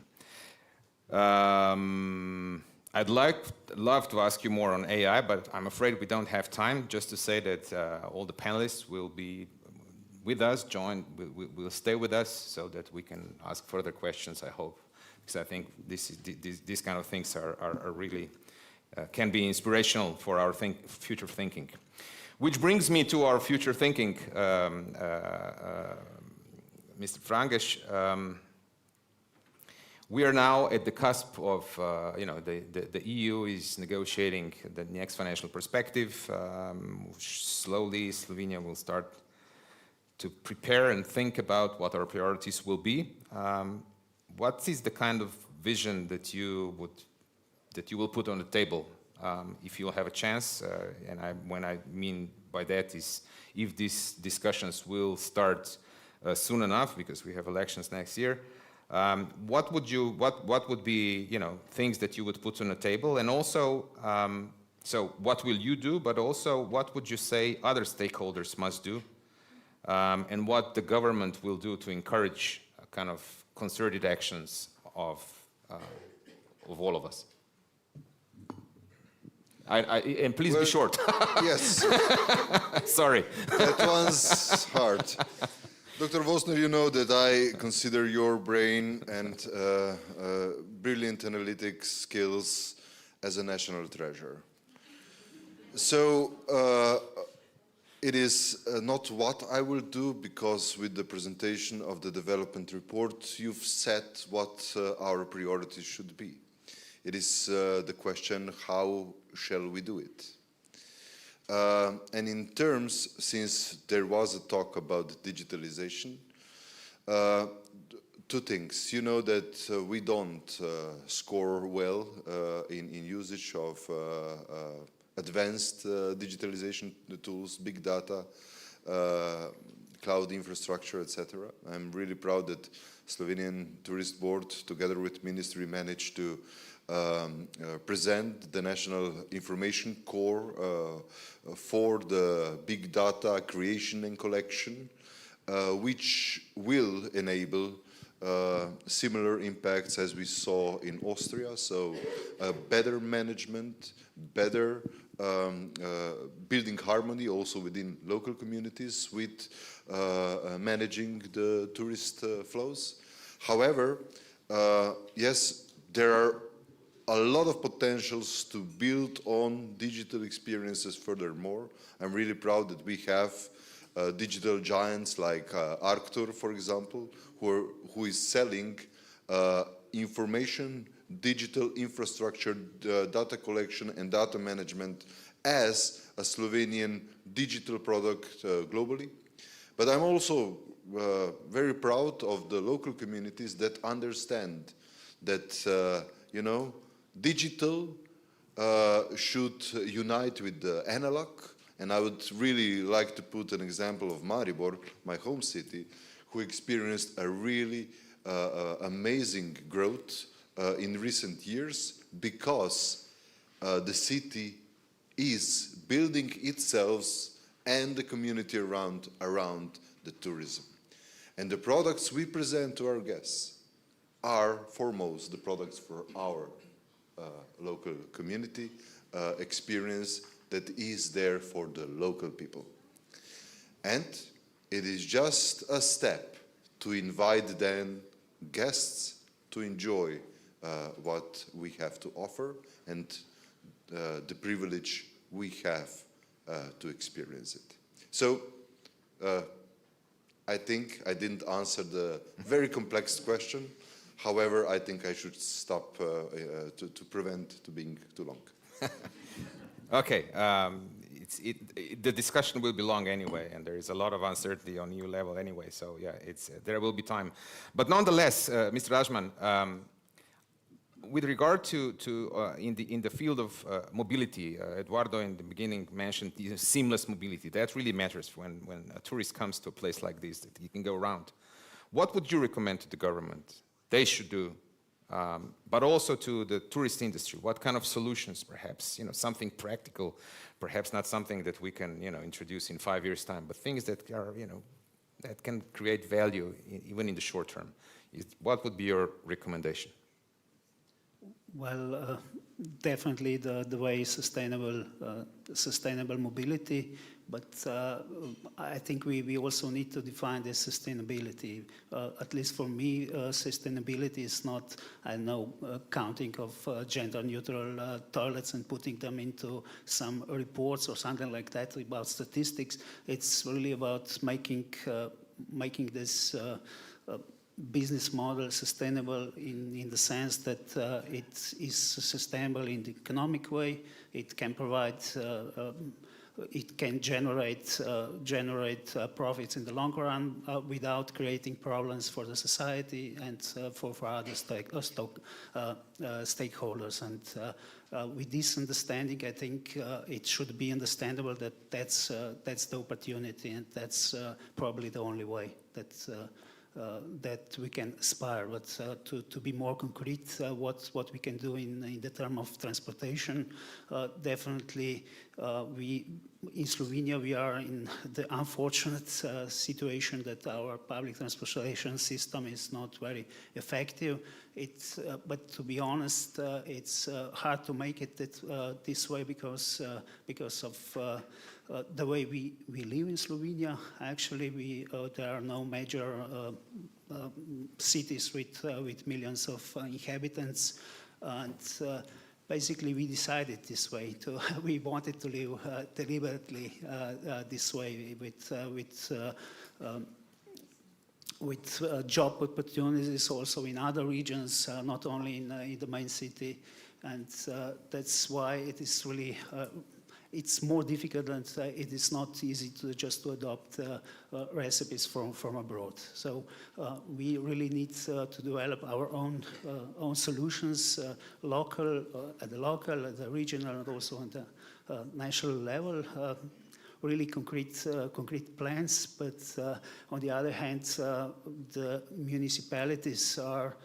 We have 200 of them, or a little bit more, and that means that they are really small. There are maybe 5, 6 people working for the local government, and including the mayor and the secretary. And you cannot expect that they will develop really sophisticated mobility strategies. But on the other hand, they know the community, they know people, they know every problem they have in the local community, and they can contribute and make these generic plans a little bit more adapted to their needs. So my advice would really be the government, I think, should really provide not only financial support for these things to happen, but also practical support in terms of know-how. Actually, because we have to combine everything from public transportation combination actually with micromobility. Yeah. With many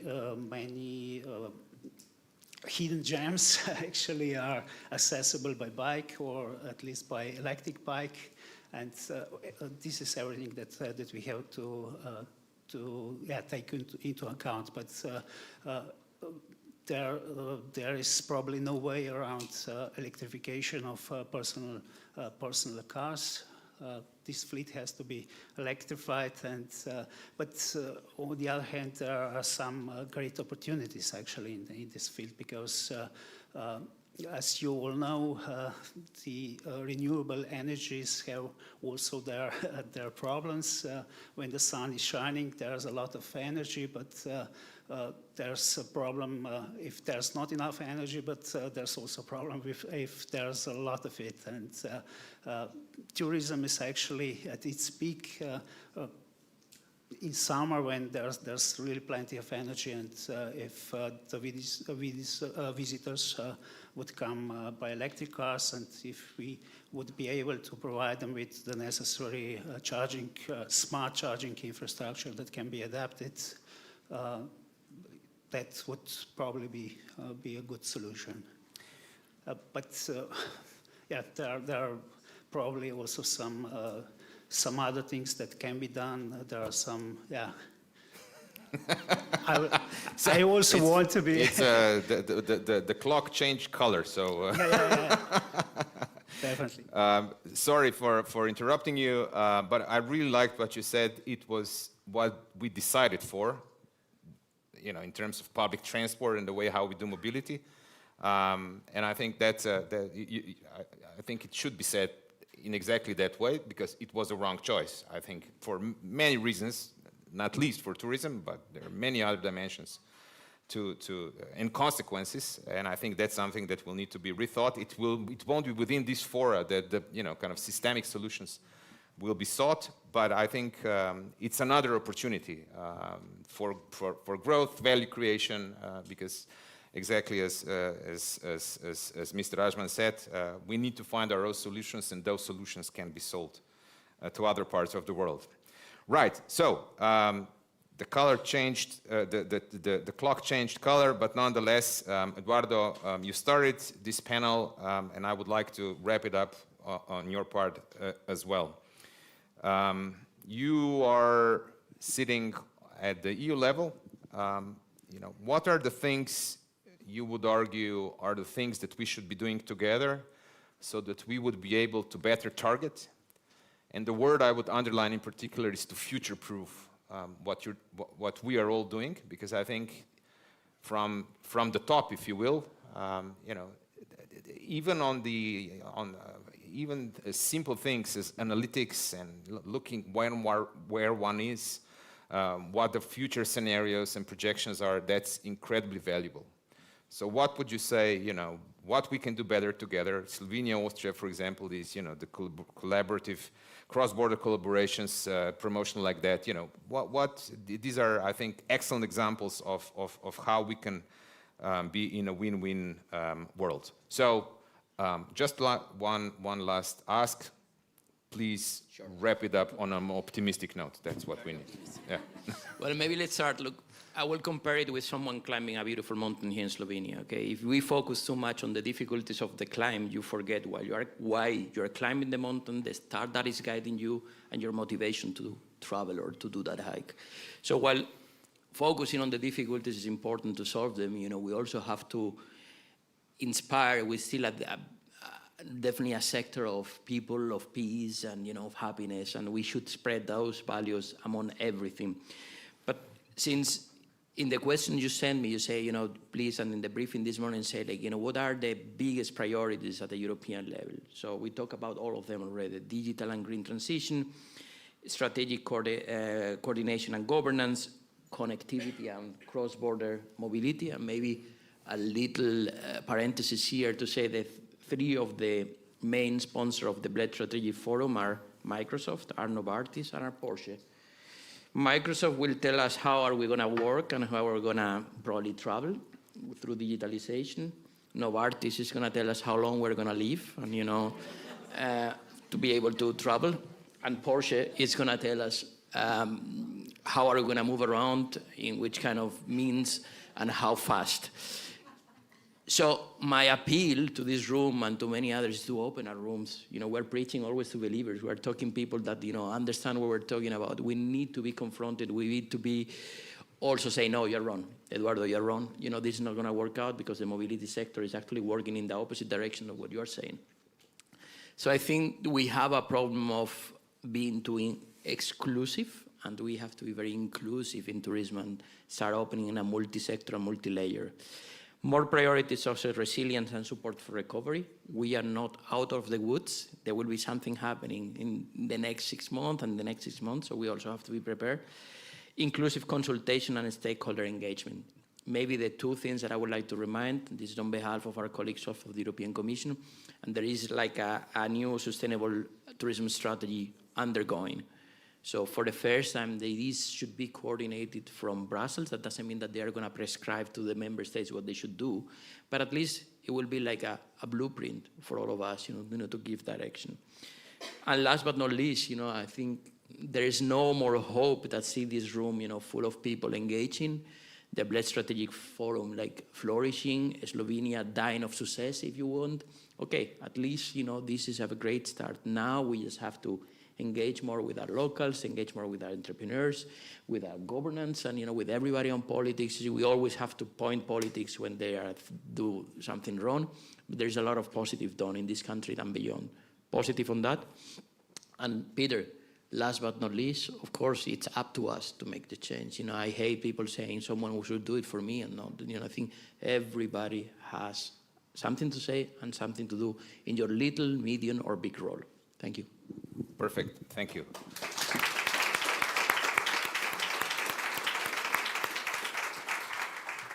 I'll just do the last sentence. Before I do, just don't stand up because Martina will take over because you will have the incentive to don't. I won't do a proper closure in terms of too much substance. There were some things that I think we should really note down in terms of the records and sustainability. I propose we discuss those over more at the terrace, but I will just, based on what Eduardo just now said, and combined with what Minister said in the beginning, he said, let's be good and true to each other. We add Eduardo's, we open up, and as Minister said, all will be good. Thank you very much.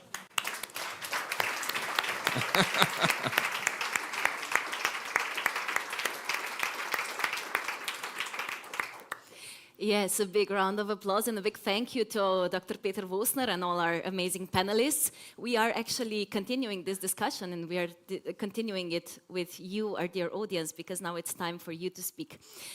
Just one little thing, I would like to start with our Ana Jemečpik from Slovenian Tourist Board, to just remind us what's the inclusion or support, what's the attitude of Slovenian residents towards tourism, because Astrid, we have ladies bringing the microphones, thank you. Astrid told us how's that in Austria, but I would like to just remind everybody, how are we doing on that in Slovenia?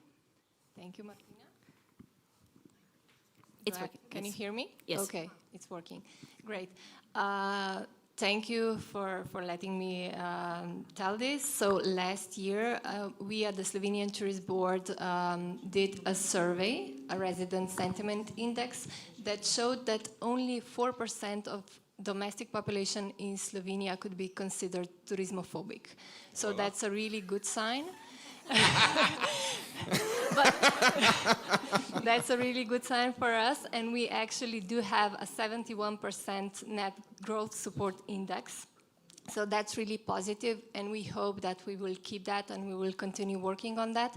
But additionally to that, our statistical office will start including, or already has started including, a few additional questions on a quarterly basis. So the domestic population that travels, we have a survey on that based quarterly, and there will be some questions added on how the domestic population feels about tourism.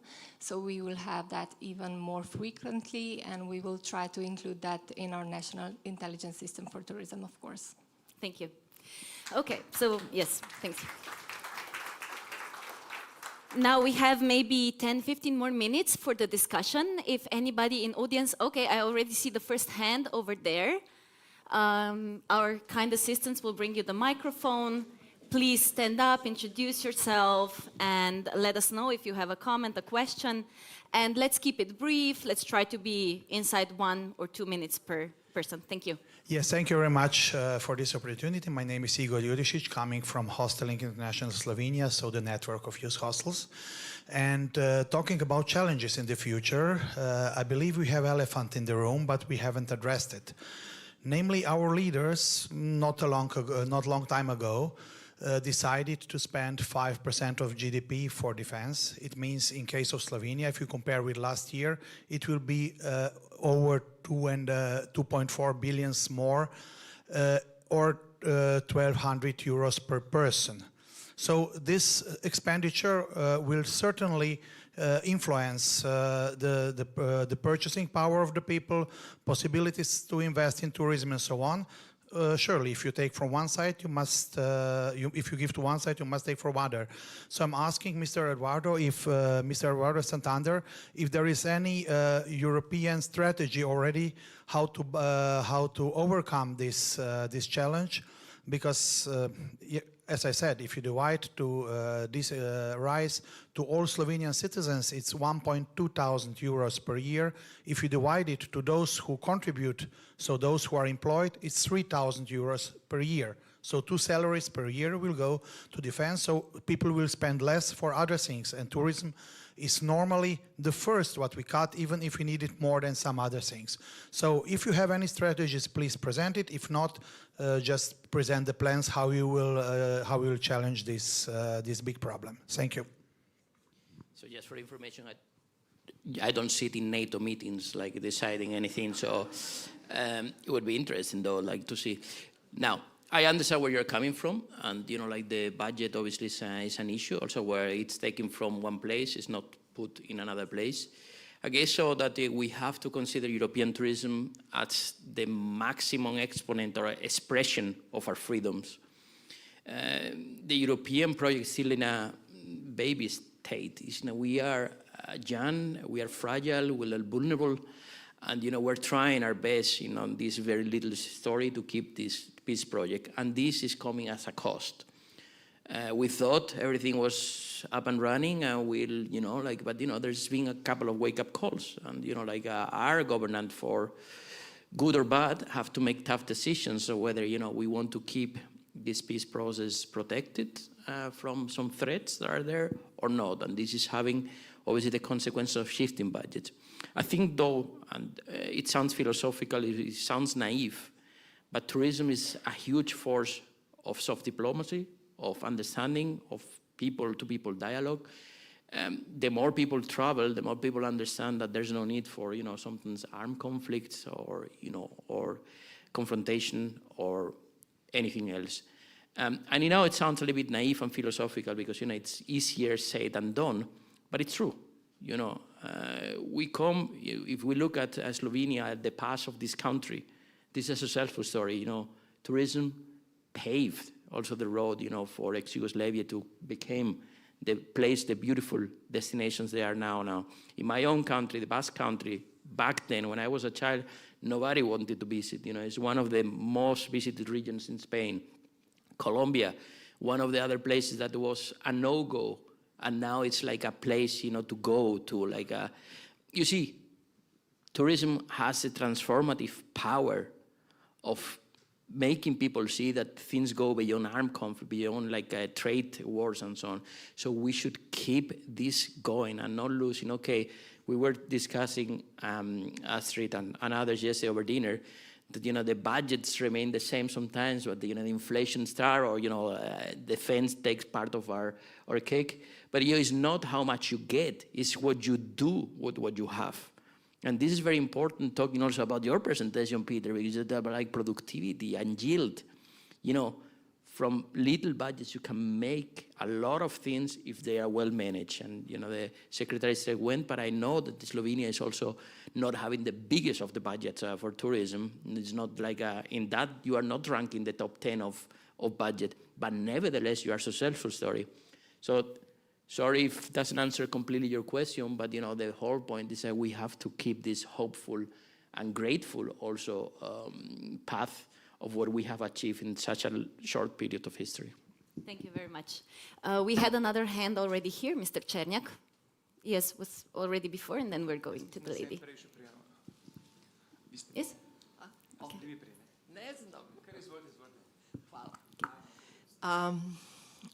Thank you very much for the invitation to Bled Summit, to Maja first of all, and I would like to extend my congratulations for this really very special event. One and only in the region.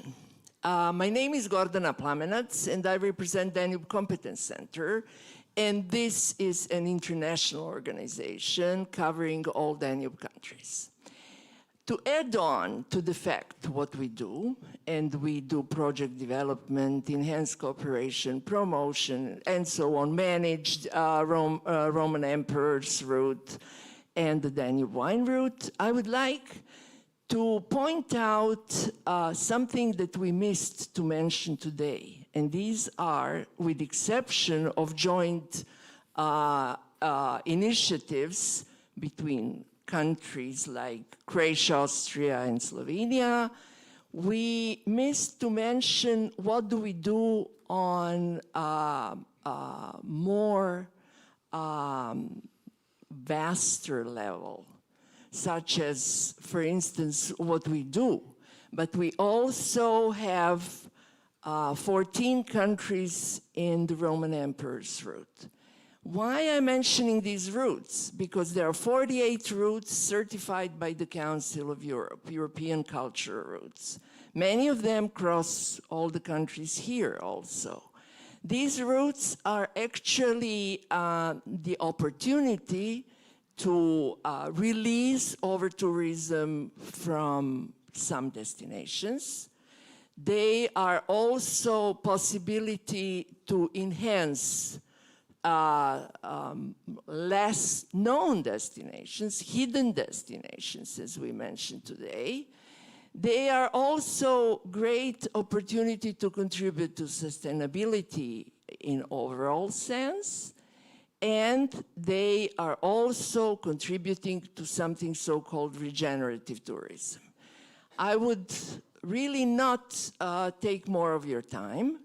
I just want to say that I very often quote Talmud, saying that the quickest way to reach your final goal is to change the way of thinking.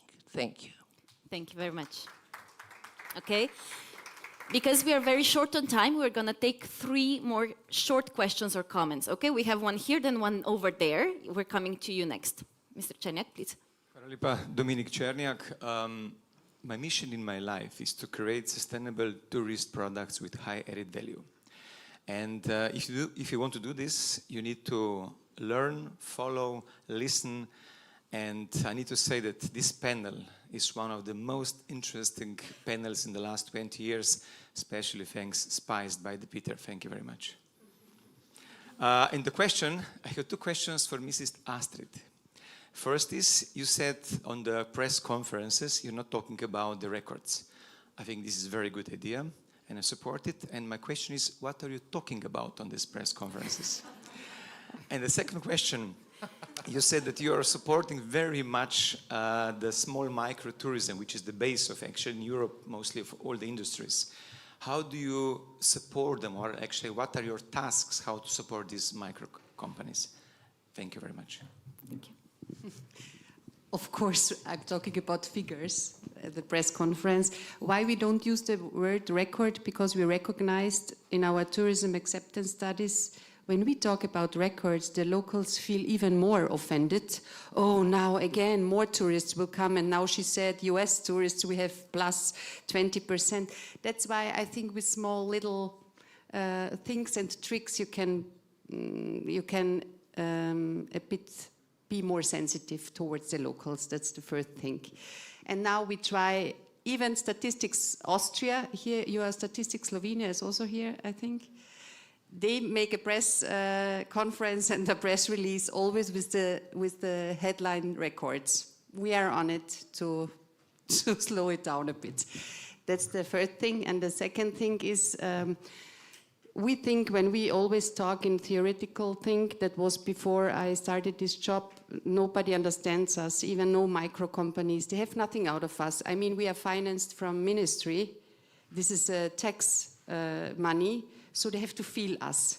And that's why our mission is to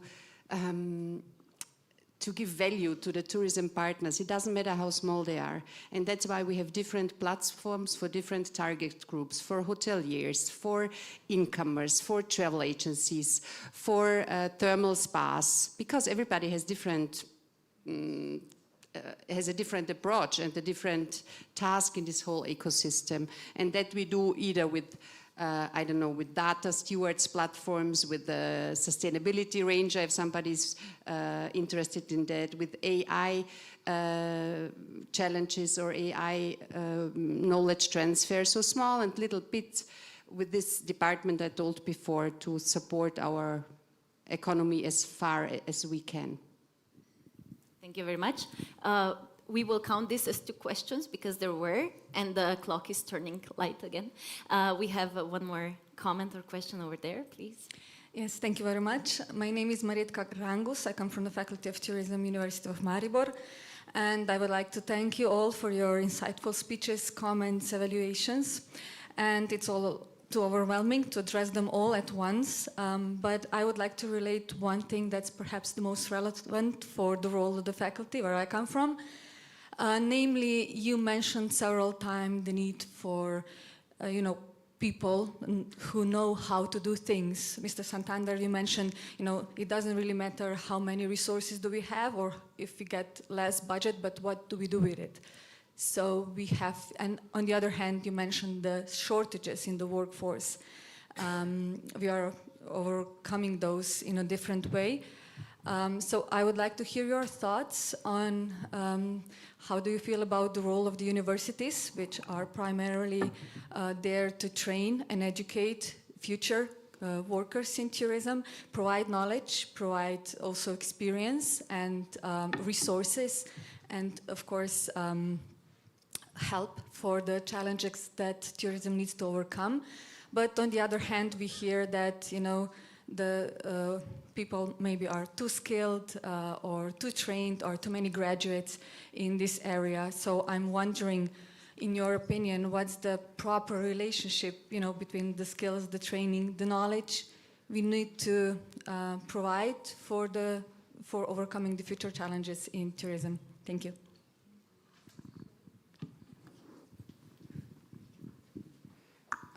We do actually a lot of cooperations with universities in tourism, but also with tourism schools, because I'm of the opinion that the passion is not there anymore. Only 2% are working in tourism after they're finished. In Austria Tourism, we have per year approximately 40 trainees from faculties for tourism, and many of our employees are going to university to tell them how great it is to work in tourism, to tell them how the tourism ecosystem is working. And that's why we support the universities a lot, but we also take know-how from the universities because, for example, when I talk about AI, you have sometimes better know-how than we have. So it's an exchange. I think it's a process like anything else, but this exchange between young people and the tourism system itself, and people who like to serve people and who like to be a receptionist. And in Austria, I don't know how it's Slovenia, but the appreciation for a waiter and the chef was not that high, to be honest. And actually, we overslept this period. In Spain, it's a bit different. In Italy, it's also when you come to Italy, bella, ragazza, pasta, and so on. And in Austria, it's not that anymore. So we have to get along with it, but we have to take the young people with us. That's why the cooperation with these universities is for us very, very important. I don't know what's from EU level. I just want to add, obviously retention policies in tourism have been a big, how can I say, failure? Yeah, that's a word to think. As you know, tourism is the industry that actually provides all the skills to people, languages, accountancy, dealing with, customers, whether it's front desk, back desk, front office, whatever it is, and then we let them go. The reason is not other, that lacking opportunities of growth and payment, like you mentioned it, like it's not an attractive industry because, with the salary of a waiter or the salary of a receptionist, you cannot make a living. And therefore, we let them go with a lot of sadness. But, it's something that it's been addressed by the member states. It's on the top of the agenda of this new European Commissioner. And I'm very, very hopeful that it should be addressed. By the way, we also, I think we cooperate with 24 universities at ETC level. We have trainees. And yeah, you know, of course, I agree with Astrid that there is not that huge motivation to stay. And so, but this is up to us to change it. I work as a student in a bar, as a ski instructor, tour guide with TUI. So, you know, like I really loved it, what I was doing, you know, and this has to be also transmitted also to a career path, and this is where we lack. So maybe, because when I talk to universities, they always accuse us, you're not attractive enough, but also the university should also like give them a little bit of a better understanding of what the possibilities are, because tourism is very transversal, and everybody thinks about tourism as a waiter or receptionist or, you know, or the ciao bella cameriere in thing. Well, tourism goes beyond that, much beyond, because of the layers of complexity. It's hospitality, it's accommodation, it's transportation, it's policy too. You know, all the, you know, the feeling of the dish, you know, that we want to do. So yeah, it's a complex thing. But if and you know, following Peter's data there, it's one of the things that we have to keep an eye on and invest more, definitely. Thank you very much. We will wrap up this part of the discussion. Of course, we will continue the discussion just in a more informal setting, because we already have a light lunch waiting for us just beyond these doors. And of course, you're all welcome to join us. Our panelists, our speakers will be with you as well, so you can approach them, ask all your questions, and share more comments there. Let's give one more big round of applause to our panelists, please.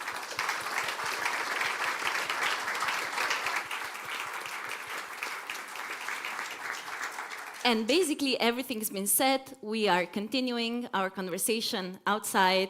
Thank you all for being here today, and we will see you next year.